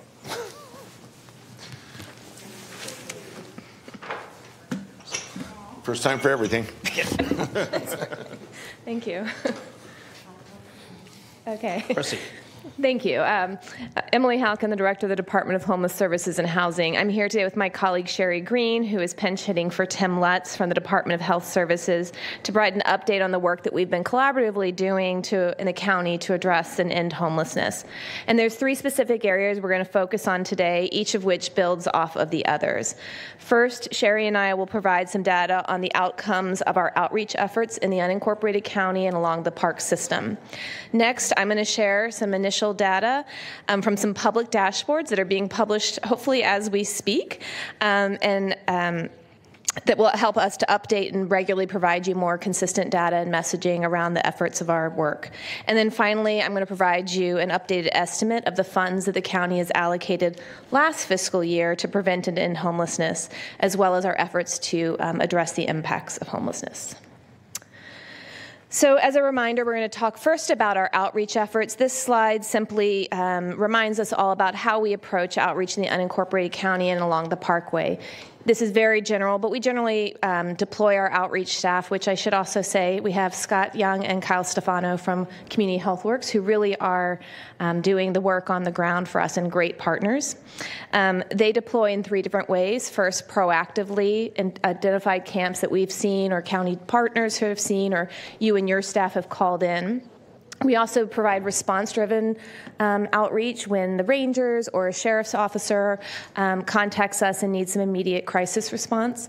And we also provide consistent office hours in some of our more suburban areas of the county where people can self-identify and refer themselves in for case-carrying outreach. As a reminder, the most important component of all of our outreach is that case-carrying component. While it does take longer, we have been able to show that the more involved we stay in a consistent level with our neighbors experiencing homelessness, the better the outcomes are over the long term. Currently, in my department, we have 22 contracted community health workers. Those are employees of Community Health Works who work under Scott and Kyle. We also have 4 of our HEART team members who work under Sherry, who provide the behavioral health connections and clinical support. 10 of these are specifically dedicated to the Parkway, and the balance work throughout the unincorporated county. So the high-level summary here, which shows that in the first 6 months of this year, this calendar year, the county outreach teams enrolled 995 individuals into outreach services, supporting 256 of them in exiting unsheltered homelessness. This includes permanent housing, includes reconnections to family and friends. It also includes many shelter connections. Importantly, this was through the provision, as you can see here, of over 25,000 service touches, which averages to about 25 per individual. And this depth of the service touch is really, really instrumental to the work that we do and the commitment to stay with individuals until they find a resolution to their homelessness. A little bit more about the folks that we're serving, some really high-level data on race, gender, and age. I'm going to dive deeper into this in our dashboards. This does mirror what we've seen over time, and this definitely mirrors the demographic shifts that we're seeing in the point-in-time count and other county-wide data. So again, we see a very disproportionate representation of our neighbors of color. We also continue to see more males living unsheltered. That's not abnormal. And again, the age ranges, more than 50% of the folks that we're serving are over the age of 45. And later I'll show you some data that cuts that even deeper into some of our more advanced age folks. So with that, I'm going to hand it over to Sherry, who's going to walk through the connections that our behavioral health partners make, and then I'll continue on with the other parts. Good morning, Sherry Green, Division Manager, Behavioral Health Services. I oversee both children's mental health services as well as some of our homeless initiatives. So HEART sits under me, BHBH sits under me, and then we provide technical support to our outpatient programming related to homelessness. And so talking about our highlights, Tim presented last week with some data, but this talks about the first 6 months of county-related data. We provided referrals into our services to 757 folks experiencing homelessness, and 80%, a little over 80%, were actually linked. So that means we worked with the person in their homeless encampment or shelter, and they said, yes, I'm ready. I'm right now, link me. So we refer them to a provider, and 80% of folks showed up to that first appointment and got an assessment and began services with their provider. That's a really good outcome, and we're really proud of that. 314 outreach and engagement attempts. That's where we attempt to engage with somebody into a conversation, try to build rapport. They're certainly not ready. A lot of times the question that we get from folks is, does this come with housing right now? Are you going to put me in an apartment right now? Well, then I don't want to talk to you. Homelessness is a housing crisis, and so we do our best to offer shelter and support into providers that will help them get into their permanent supportive housing, but they want it right then and there. So out of the 314, we did get 198 folks saying, yes, let's work together. I'm willing to give you a shot. And then the 170 got screened, and then they were referred into our services. Now, 170 folks screened, and 183 of the screened. So sometimes folks get screened, but they're not ready for that referral yet. And so you'll see the number is a little bit higher on referred because those are folks that might not have been ready in the past but are now. Okay, let me interrupt you just for a second. On the right-hand side where it says Greater Sac 34, Shelter 164, Greater Sac 31, what's that mean? It means encampment areas versus in the shelters. Got it. Thank you. Mm-hmm. All right, and then 80 of the individuals were actually showed up to their appointments. All right. Oops, I think I went the wrong direction. Okay. So I think it's serendipitous that I get to talk to you about HEART today, because tomorrow is the 3-year anniversary of the first person that I hired for HEART. October we hired her, and then by March we already had our team hit the ground and we're working in the encampments. So we're not even 3 years old yet, and the team is going strong. We have a lot of really dedicated folks who are clinicians, peers, senior peers. You got to meet one of our senior peers in August, Amy Kimmons. Folks like her work on the team with real lived experience. Who have lived experience, usually with a plethora of lived experience. So it's a combination of their own mental health conditions, substance use, along with homelessness, criminal history, and so on. So they are able to build rapport and break down the walls. Not everybody's ready for a clinician to talk to them, but somebody with been there, done that, can open doors in different ways. The team goes out to encampments, but there's not always folks wanting to engage, or we go out to what we think is going to be a large encampment, and folks have moved on. It is a nomadic group of folks. Various reasons they may not be there anymore. So we get creative and we partner with community-based agencies. This is just a few here in the second bullet point of our partners that have events that they invite us to. And what I love about these 4 is they heard about us. We didn't cold call on them. They said, hey, we heard about HEART. We want you to come out. And we have continued outreach, continued invitations to their events. And then the last bullet with the sub-bullets are our consistent, we're there every week locations. Those are still outdoors. Cesar Chavez Park is actually more the 3-block radius around Cesar Chavez Park. We're there every Wednesday. So there are a lot of folks living there. The hope is that they go, well, I keep seeing this Michael guy. He's here every Wednesday. You know what? I'm going to see him Wednesday. And so we're hoping that consistency helps make a difference with keeping people through their stages of change and readiness for services. Excuse me. Supervisor Serna. Thank you. I don't mean to interrupt, but I wanted to make sure I understand that as new services become available, and I'm thinking specifically of a particular hospice service that may come online at some point soon under the banner of Joshua's House that you may be familiar with. I know Emily is. Is that something that HEART is looking at now, at least working with the proponents of that project and ultimately that service? And if not, I would certainly encourage you to explore that, because I think in addition to all the great partnerships that you have currently, including those listed in the middle of the slide here, I think that would be an important one. So I'm not sure who wants to respond to that.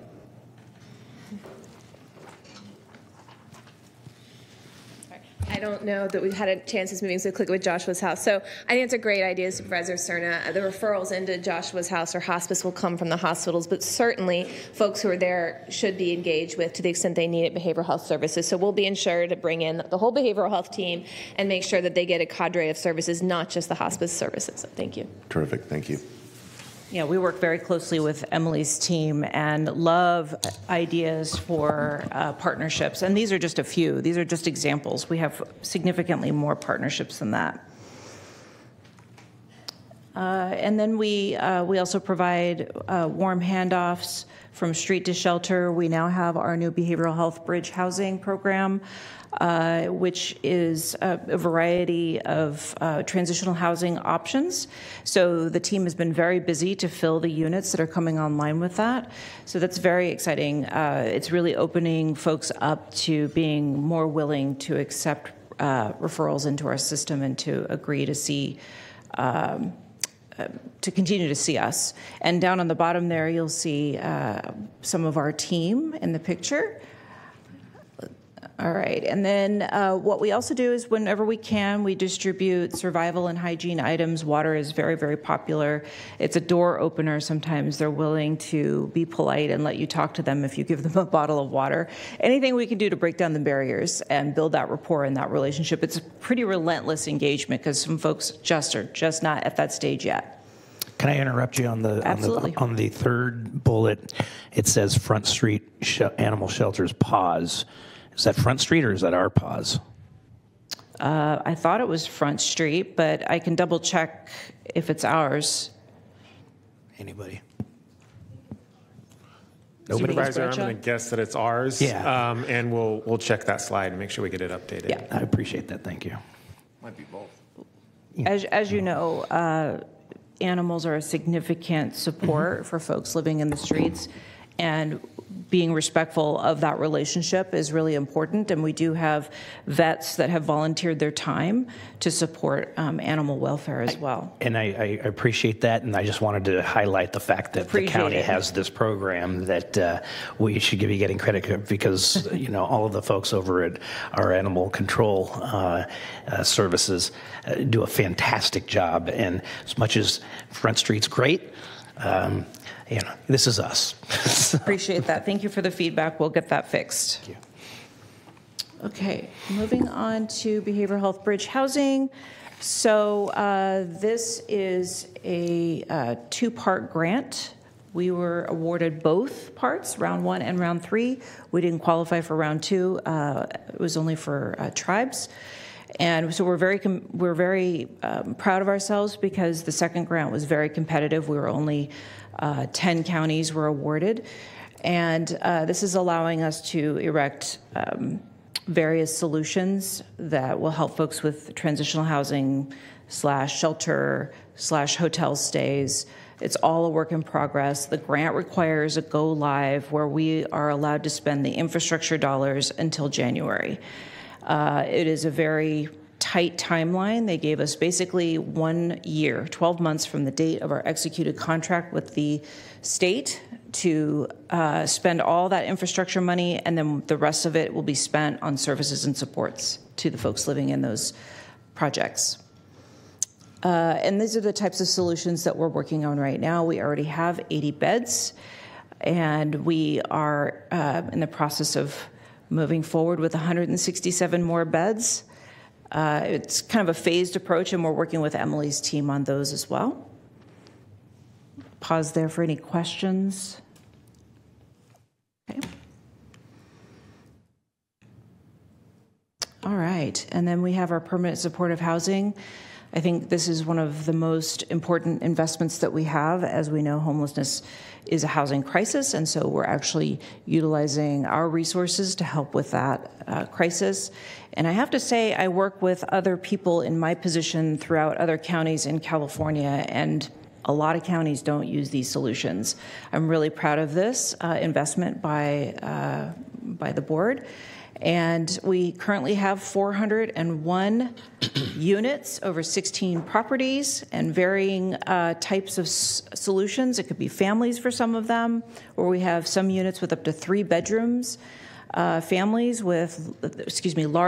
with multiple members are some of the most expensive and challenging to house. It's very expensive to house a family of 8. And trying to help find a solution that they can sustain on their own is really a challenge that our providers have done an amazing job of making happen. We have provided technical support and training to all of our outpatient contracted providers, and they have really picked up that expertise and own that expertise for themselves to help support the clients and get them ready for PSH, get them ready. And it isn't just this built units. We also provide supportive services and rental assistance to folks living in other types of apartments throughout, or renting houses if they're large families. Anything that can be a housing solution, we made the door very wide, very open for folks to utilize the money flexibly to solve the homelessness problem for our clients living here that qualify for mental health services. So this is only part of it, but it's a big part. It's a lot to be proud of. And we have 175 more units coming online in the next couple of years. pausing there for questions. That's the end of my presentation. Thank you very much. Thank you, everybody. Thank you. And I just want to acknowledge the hard work of Sherry and her team. They're boots on the ground much more than me and my team. And they do an amazing job. And it's really great to have such a great partner. I just wanted to add, I know if all of you know this, but just in case the public is watching, the numbers that Sherry just shared in the permanent supportive housing are only those funded by behavioral health. Most of those are within the context of much, much larger projects. So it's actually, hundreds more and potentially thousands more units that behavioral health is helping to leverage. So just in case folks are looking at those numbers and scratching their heads a little bit. So I want to move on now to other ways that we are happy and excited to use data. The data that we just shared was really a concentrated point of time. It was 6 months of effort over the first 6 months of this year. And it's a great snapshot, but what we're looking to do is use data in a more impactful way so we can continually update it and continually share it so we can both better tell the story of the folks that we're serving, but also look at the impacts of the programs that we're overseeing and make modifications and adjustments when needed. So while Sacramento Steps Forward does have the responsibility in our community to create system-level dashboards and reports, we feel it's really important at the county level that we publicly share some critical data on programs that we administer. So this is intended to be complementary to work that Sacramento Steps Forward is undertaking, not duplicative of. To that end, today, possibly even right now, we are publishing a series of data dashboards on outreach, sheltering, and rehousing efforts. This here is just a screenshot of the landing page that you will see when you first access the home page, as well as some introductory text to orient users to what this is and how it should be used. You can see at the bottom that there's 3 basic categories of data that we'll be sharing. Outreach and shelter will go live today. The rehousing dashboards are forthcoming and will be made live at a later date. Currently, the data that we'll be sharing in these dashboards is at an aggregate level, again, not that system level. As we get more months of data under our belt and we address any bugs inherent in any kind of rollout like this, we may look to further divide it. So today, when you click on shelter, for example, you'll see one big aggregate data set about all shelters. In a future day, we may want to present family shelters differently than single shelters or congregate versus non-congregate. So we're thinking through sort of later versions of this to get a little more granular for the public's viewing. Excuse me, Emily. Supervisor Cerna. Thank you, and forgive me if you're going to get to this point, but under the rehousing part, which I see is coming soon, is there any intent to work with SHRA or even the apartment association to list, maybe have some kind of inventory or survey of more comparably affordable apartments, even if they're market rate, but they are on the lower rent, they're lower rent compared to kind of the broader market? Is there going to be some acknowledgement that our goal is still to get people to the point of self-sustainability, not transitional or permanent supportive and calling it a day? Right. No, I really appreciate that. So these dashboards, probably not, but I do think that the point you bring up is really important as we look at the system level work that Sacramento Steps Forward is doing, because it can really show the path from living outside an encampment to getting a shelter, to getting engaged in behavioral health services, to then getting housing. And you're right that a lot of folks are housed in the market or move up into the market, and we sort of lose that data because it's no longer controlled by us. So these dashboards won't. These really are only programs that we are administering here. So those are the programs that I contract for. In future iterations, we'd love to add some of the programs run out of our sister departments, like Natoli's Place or something like that. But this is not the place for that, but I think there's lots of opportunities for those kinds of conversations. And then will the either landing page or other parts of the site have any kind of hopeful testimonials? That's a really great point. We do have some of those on our website in general, and so I can talk with Jana about integrating some of those here, because you're right, some people might just come for the data and miss some of those other testimonial pieces. So we'll talk about how to better point people to those. Thank you. Thank you. So that's the landing page. And then before I sort of show you some screenshots, then of course we'll send you the link so you can actually see it live. Within each of those three categories of service types, data is generally organized in the same way. So once you enter into shelter or outreach or whatever you're interested in, you'll generally see dashboards of two types. First, you'll see data on program performance. This is how many beds are being used or not used. What are the exits to housing in different treatment beds or hospital or even back to unsheltered homelessness. Again, remember, this is at a program level, not the system. So the challenge of something like this is that our system has many, many partners. So for example, if we have somebody in our outreach program that COHIWO helps to move into a shelter administered by the city of Sacramento, we will not be able to capture the outcomes of that shelter data in this dashboard. That's where you'll start seeing SSF sort of pulling all these things together at the system level. So we'll be able to report out performance at a program or project level, but not necessarily track the trajectory of every single person that touches one of our program components. Emily, are you getting the participation and support from all of our agency partners inside, outside the county, linked to the county, that you need in order for this data to be as accurate as possible and as useful as possible? Yeah, so there's two.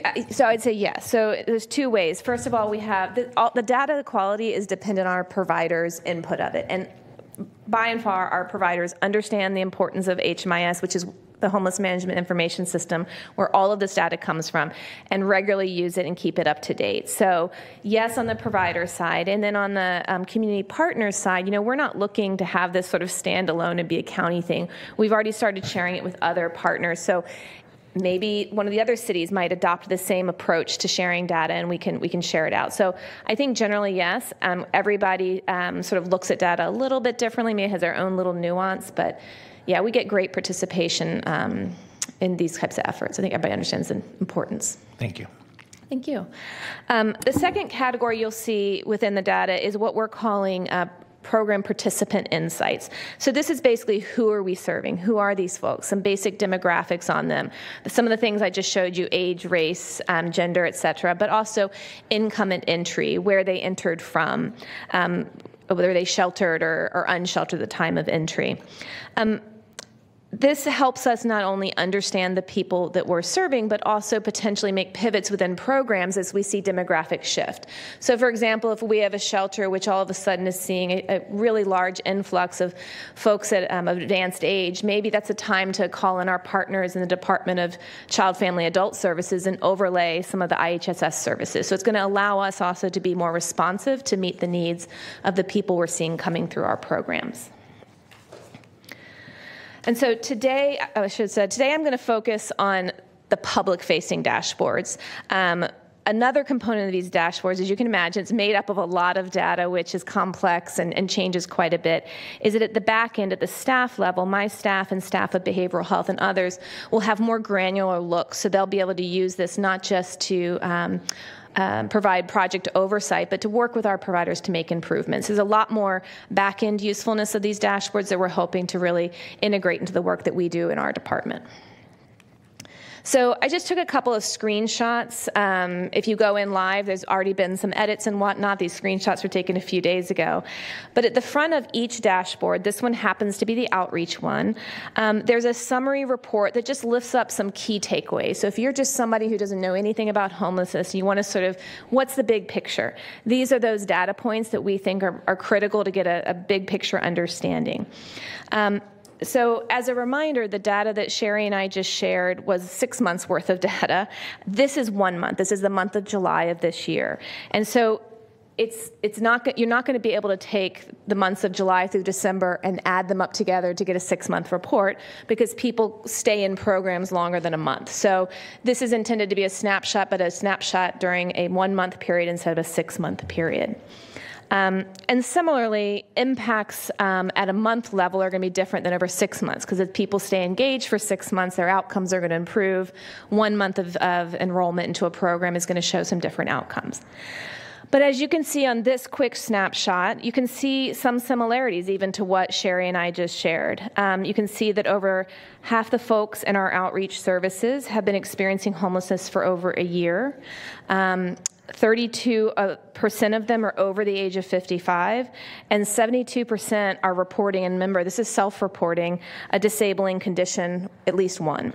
But despite these challenges, we're seeing 52% of those who are engaged with COHIWO and our outreach partners are finding a positive exit out of unsheltered homelessness.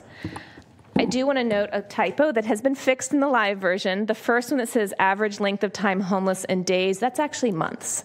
So it's not 42 days, it's 42 months. So that has been fixed in the live version because that one made me scratch my head too. So Supervisor Cerna. Thank you.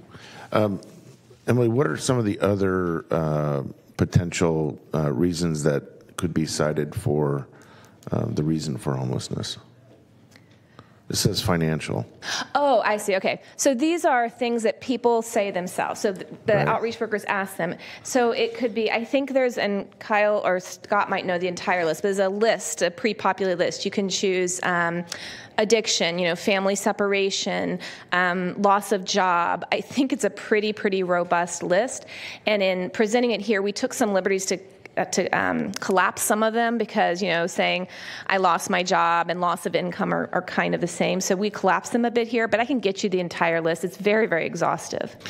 I would like to see it. It caught my eye only because, I guess one could argue it's all financial based on the fact if you're addicted, you're spending whatever, income you might get in terms of, assistance or, that's unrestricted on feeding the addiction. There's all kinds of links back to, yes, it's the fact that you're unable to afford shelter, right? So, and I get it, self-reporting, so it's maybe difficult to try and make distinctions with, with regard to kind of how people want to self-report. And again, there's probably all kinds of challenges with that around self-reporting on addiction in particular. People may be feeling uncomfortable doing that. But yeah, I just like to know that we've done everything we possibly can to kind of be as accurate in that particular space. I appreciate it. And some of and you'll see this in the next slide, I think, similar questions. Some of the limitations we have is that the choices are dictated sometimes by the federal government, so the choices of answers. This one in particular, I believe I'm correct, is one where you can make multiple choices. So you could say 5 different things. And so we can do a little more cut into that to say, because you're right, somebody might say financial. We might assess that their financial situation wouldn't be at this place if these other 5 things hadn't happened. But again, given self-report, it's a little bit challenging, but we'll definitely share a little bit more about how this is fed and how people's choices can be presented. Thanks. Okay, so these are a little difficult, I apologize to read, but I'll try to walk you through them. So within each of the program types, then, when you encounter it in real life, a user can scroll through about 5 or 6 different graphs, and you can even hover over the bars and get a little more detail. So you can hover over the bars and get the count of people, not just the percentage, for example. This slide, I just pulled 2 related to outreach, and one of them, because I think you've asked quite a bit about this, and so I wanted to share some initial data from that. The top one shows a visual breakdown about the point I just brought up about the aging population. And so I had said earlier that 55% were over the age of 45. This now breaks it down, and you may not be able to read it, but that top bar is these are people who have been homeless, the length of time homeless. The top bar shows that over 40% of folks have been living unsheltered for over 4 years. And so that average of 42 months is really skewed by some people been homeless for a very long time and some who have been homeless for a very short period of time. The bottom graph is the data that we have currently on folks that we're working with who have refused a shelter assessment. This board's asked this quite a bit, so I want to spend a little bit of time walking through what this is and what it says. This is currently our most accurate way for us to capture this data and report it out to you. So what this does is everybody who's enrolled in our outreach programs, that's through Community Health Works primarily, but also through HEART, is offered an assessment for shelter placement or for shelter wait lists usually. Most of the access to shelter is actually through the coordinated access system, so we are not actually placing somebody in a bed for the most part. We're saying we'd like to assess you for your shelter needs and get you on the list for one or more shelters that might be appropriate for you. And so at the bottom, what this shows is the actual hard number, not percentage, of people who have refused that assessment and then why they have refused that assessment. And this is another place where you can choose multiple answers. So one person could give 3 different reasons if you wanted. But even if we assumed that all of these were mutually exclusive and everybody only chose 1 point, if you could read those numbers, which you probably can't, if you added this up, this would be 31 people in the month of July who refused a shelter assessment. Again, of the hundreds of people enrolled in shelter in outreach services. So then what we look at is the reasons why, and the bottom of the graph shows the most prevalent reasons. Again, this is a list that there's probably 20 reasons. We just chose to show the top 8 or so here.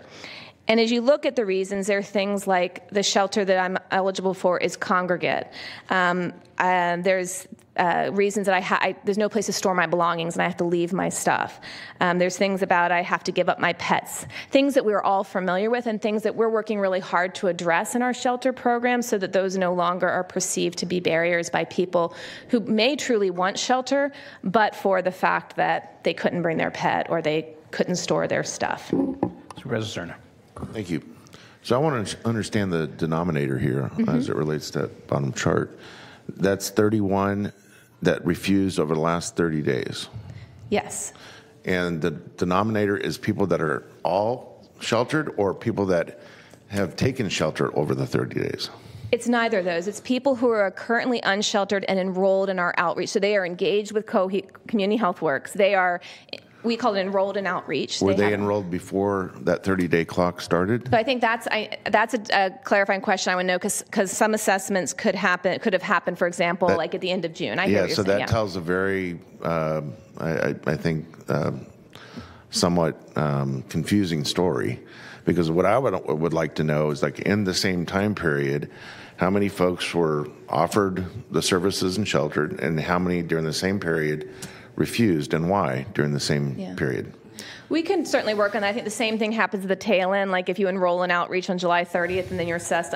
But I definitely hear what you're saying. That may be a little, we'll work on seeing if the data is captured that way, that the assessment data is sort of time-stamped. I don't know enough if it is, but if it is, that's something that we should be able to do and say the time-stamp of the assessment, not necessarily your enrollment date, which I think is what you're asking. Yeah, because otherwise this is saying that somewhere in the neighborhood of 10% are saying no, which we know is not the case. So I will say that is consistent with data as we've looked at it over time. But then what this doesn't show, which I think maybe is the next 2 things it does not show, and I want to be very honest, it does not show this. So the first is that, as I said earlier, for the majority of beds, we are not serving as the front door. So what we're offering you is an assessment. At the point in time when a bed becomes available, typically that's the coordinated access system calling up. We don't have data here because that's not our system to say, okay, now you got the call today for a bed, and you then said no or yes to that. So we're working with Sacramento Steps Forward to ensure when they put out their reports that they're making that second thing. We can only say you said, yes, I'm interested in shelter, I'm willing to go through an assessment. If today I call you and I say I got a bed available and you then say no, we need to capture that and the reasons why that happens too. There's sort of a 2-step process. Yeah, I think you either have a very well-worded footnote that explains the qualifiers here in terms of what that denominator is and is not, or you're able to actually do apples to apples. Mm-hmm. Yeah, I appreciate it. And the second thing it also does not, and I want to be very honest that this does not do, because this is only data on people who have consented to provide identifying information and enroll in outreach, correct? So people who fully refuse any service. We walk up on day 1 and they say, I don't want to talk to you. We don't have that data here because they haven't identified. We can't make a record for them in HMIS. Mm-hmm. And I know that there has been data shared from other organizations around that type of shelter refusal, which is more like, I walked up to you today and you said, I don't want any help, or said something else like that. However, it's virtually impossible to accurately capture that type of data if we don't know who those people are. So the way that I believe some organizations do is they walk up and say, there's a census of 20 people at this camp. 10 people said they wouldn't talk to me, so therefore 10 don't want help on that day, which is true. But what we can't do is then say I go back the next day and those same 20 people there, and 5 of them say yes. It appears additive when you sort of aggregate it. Your denominator becomes inflated by the number of touches of unknown people. And so we don't have that capability in HMIS, but we do understand that that's sort of another level as well of sort of how we engage with folks. And we're committed to continuing to work with partners on the ground, with Sacramento Steps Forward, and how to capture those other nuanced steps where people either engage or don't engage. I do think, though, that first circumstance that you just mentioned, where you have someone that says that came on, we approached a camp of 20 people, 10 said no. That's, as long as that's qualified, that happened on a single day, and you're not using it for the purposes of trying to see how it changed over time specific to individuals, that's still important information. It's information I want to know. Yeah. And it's information, quite frankly, I've been asking for some time now. And I know it's very general. I get it. It comes with all kinds of qualifiers. But that's nonetheless important to know, in addition to everything else that you're presenting here, kind of as a holistic picture of how well are we able to kind of crack that nut of getting to yes.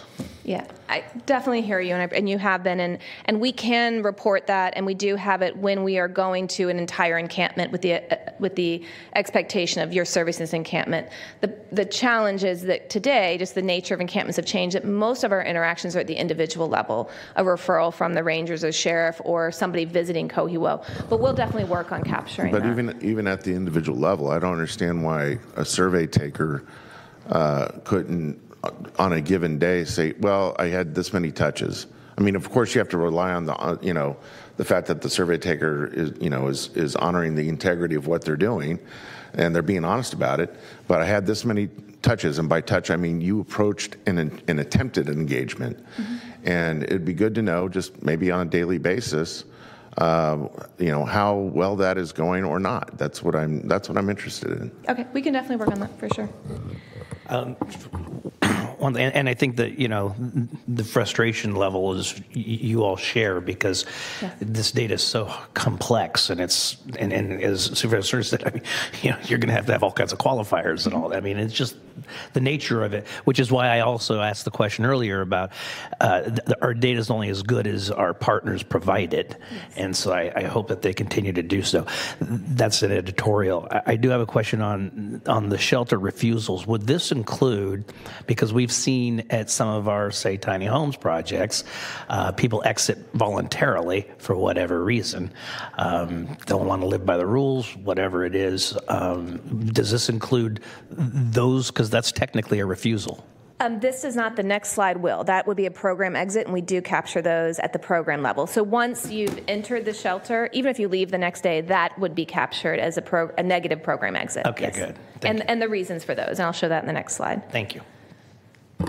So this is in a snapshot of 2 dashboards that you'll see within. So now I'm moving to shelter. So, and again, this is aggregate of all shelters, and I just picked 2. And the first one is the one I think you're asking about, Supervisor Kennedy.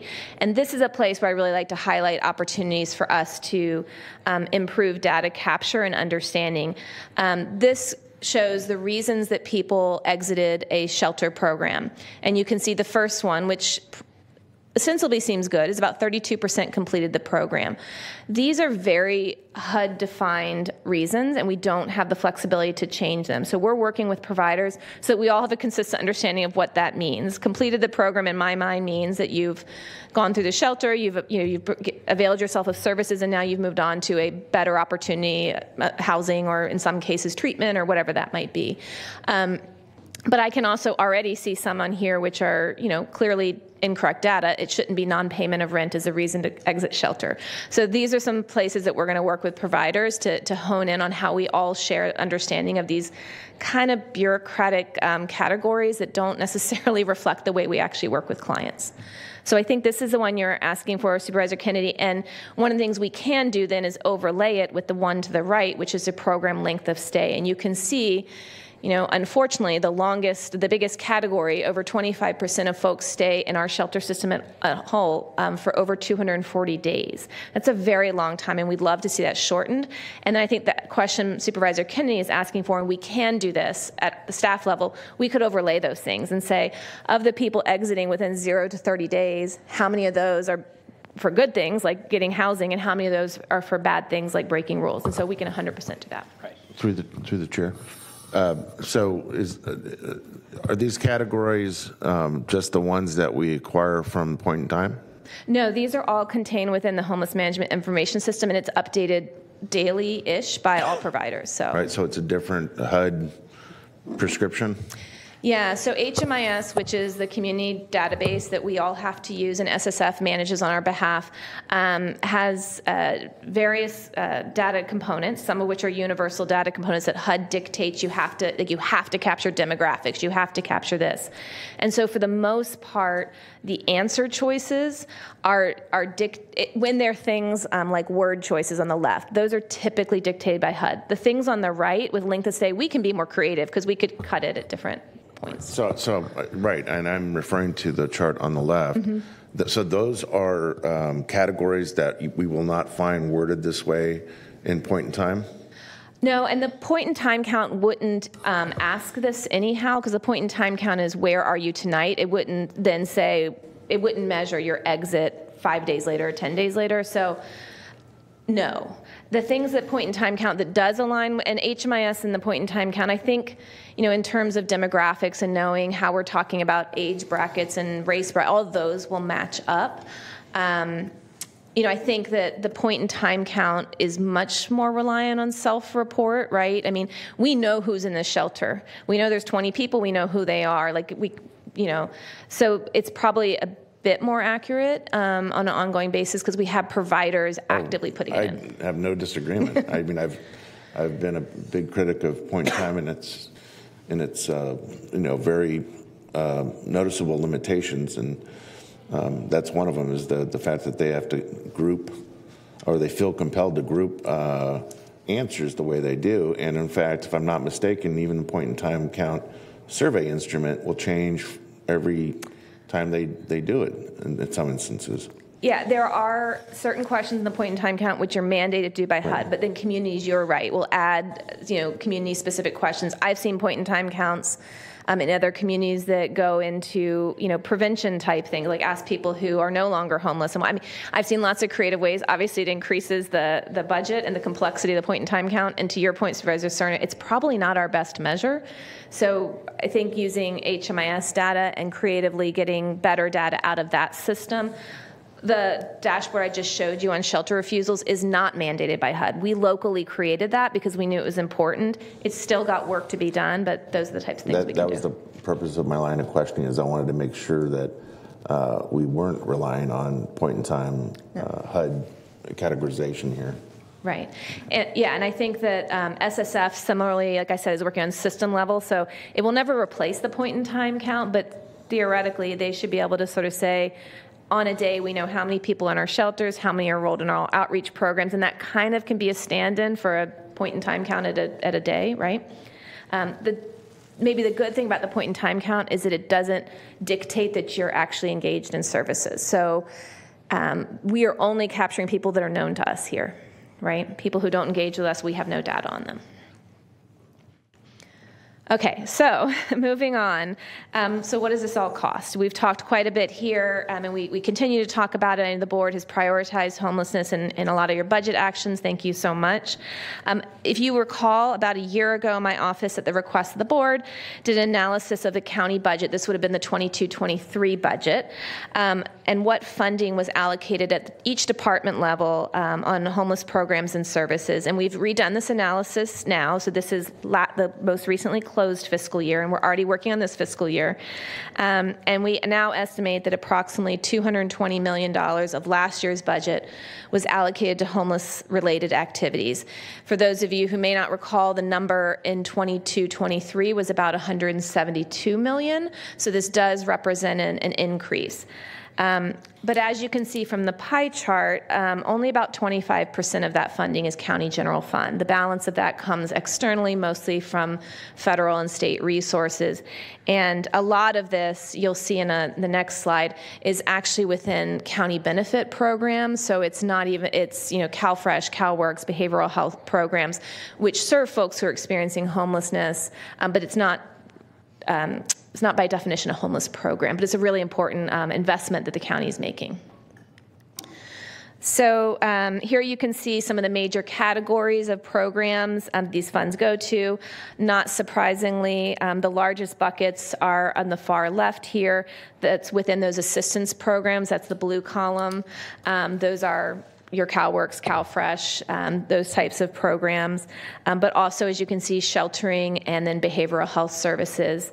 And then you can see down the line how we've sort of tried to categorize these into things that make sense.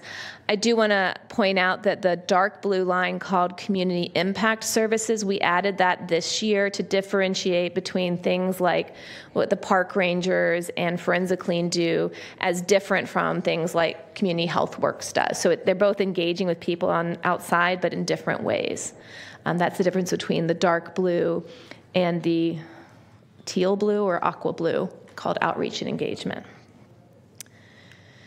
And then finally, this slide shows the allocations by department. Again, this shouldn't be too surprising. While my Department of Homeless Services and Housing is comparatively very, very small to Human Assistance and Health Services, it does make sense because this is the entirety of my budget versus a component of these much larger department budgets. I do want to note one thing for those of you who may remember a couple years ago. At that time, DGS was the second or third largest. That's because they do capital investments, and that year we happened to buy Watt. So this year they look much smaller. They will, or last year, this current year we're in, they will once again look large because we're about to make another significant investment in Watt. And so departments like DGS, you're going to sort of see, I think, move around as capital projects come forward. That ends my presentation, but I'm happy to take any additional questions. I'm also happy if you have any questions for our friends at Cohiwo, I'm sure they'd be happy to also speak to you. Thank you very much. I see no supervisor punched in. Is there any public comment? We do not have any public comments. Well, there you have it. Thank you so much. That's what you get when you're very thorough. Thank you. Thank you. Yes, thank you very much. Item 54 is the Inmate Welfare Fund Annual Report for fiscal year 2023-24.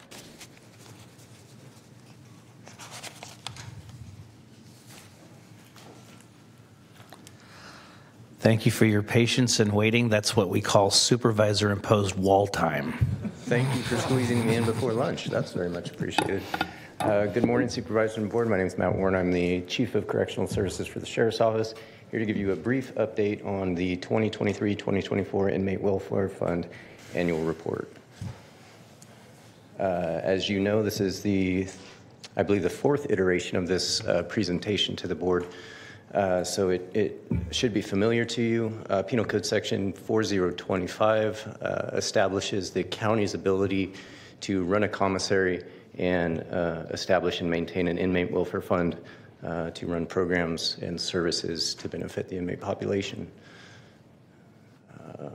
Again, we're here to give you an update of the 23-24 fiscal year and a 5-year analysis of the Inmate Welfare Fund financial operations. The Inmate Welfare Fund is managed by a committee. That committee is chaired by Sergeant Canio from Correctional Services. And the voting members of the committee are the assistant commanders of each, the main jail, the Rio Cosumnes Correctional Center, and the work release facility, as well as Tiana Hammock from Health Services. So this is a brief overview of the annual timeline. Our budget process runs approximately from March 15th through July 1st. You can see the different stages of application and approval, and there is an option for mid-year additions that are done on an ad hoc basis. So you can see that in 23-24, the fund received income or revenue in the amount of $10.6 million, and the slide shows you how those funds came to us. Maybe I can preemptively avoid a question here. In the other category, the $178,000 is largely derived from bail bondsmen who conduct advertising in the holding cells at our jail facilities. This slide explains the expenditures, which, as you can see, at $11.9 million is slightly higher than income. I know that several years ago, and I think part of the reason this is a presentation now as opposed to a receive and file is that in the early 2020s, with COVID monies available to the general public more readily, we saw revenues through commissary sales go way up. Therefore, the balance of the fund became higher than what you were used to seeing. So that brings us to this presentation. And as you can see, with the loss of those revenues, the fund is now trending back down as we would expect it to. So the change in financial position year over year, the fund has a balance right now of $14.8 million at the beginning of this fiscal year, which is $1.3 million lower than last year. We do have some things on the political horizon that will affect this, including an FCC change in policy that's going to severely limit what we as the Sheriff's Office are able to recoup from telephone calls, which are made. So that's still being ironed out at the federal level, but I did want to put it on the radar that that is likely to impact revenues to the Inmate Welfare Fund moving forward. Another significant expense that is paid for from the fund is a number of positions, mostly related to, well, as you can see, I don't want to speak to each line item, but in total, there's 22 personnel who are paid for out of the Inmate Welfare Fund. This slide explains to you some of the bigger ticket items that are paid for. You can see there's over $500,000 in inmate education that occurs primarily at the Rio Casinos Correctional Center and at the main jail. And these are some of the big ticket items that we have that we'd just like to, in the spirit of transparency. I'm sorry to interrupt you. Yeah. The previous slide, it's the $500,000 inmate education. Is that just the portion that comes from this fund? That's not all of the funds that we expend on inmate education, is it? Correct. Okay, Correct, thank you. Sir.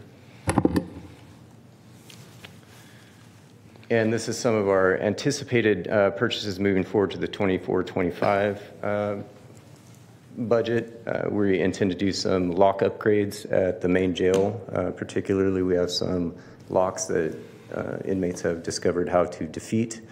And that's going to be a significant project to bring those locks back up to standard. You can see that we have some security camera replacements, also a TrueNarc analyzer, which is a gun if we find suspected fentanyl in custody, which I'm sure you're all aware is a huge issue we're facing. It's a device that allows us to safely field test that substance. So that's what that is.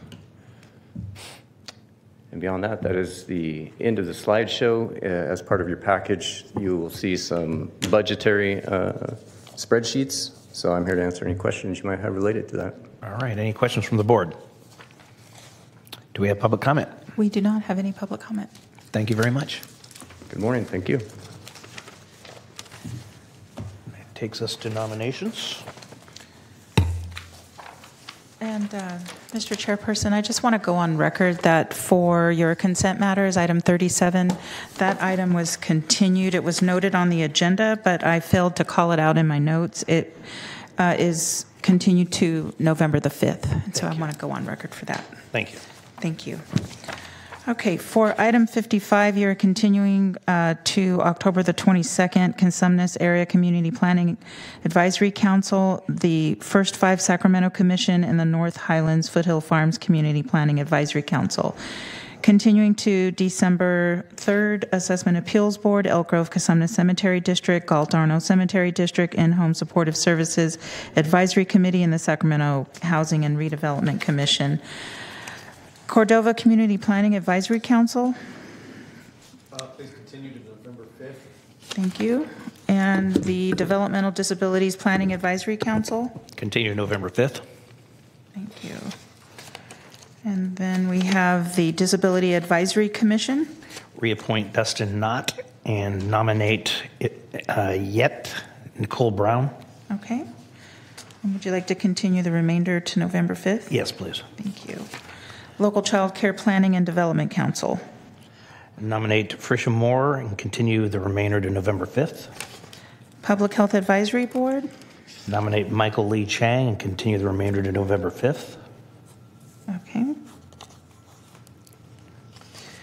Sacramento County Alcohol and Drug Advisory Board. Nominate Sarah Weber and continue the rest to November 5th.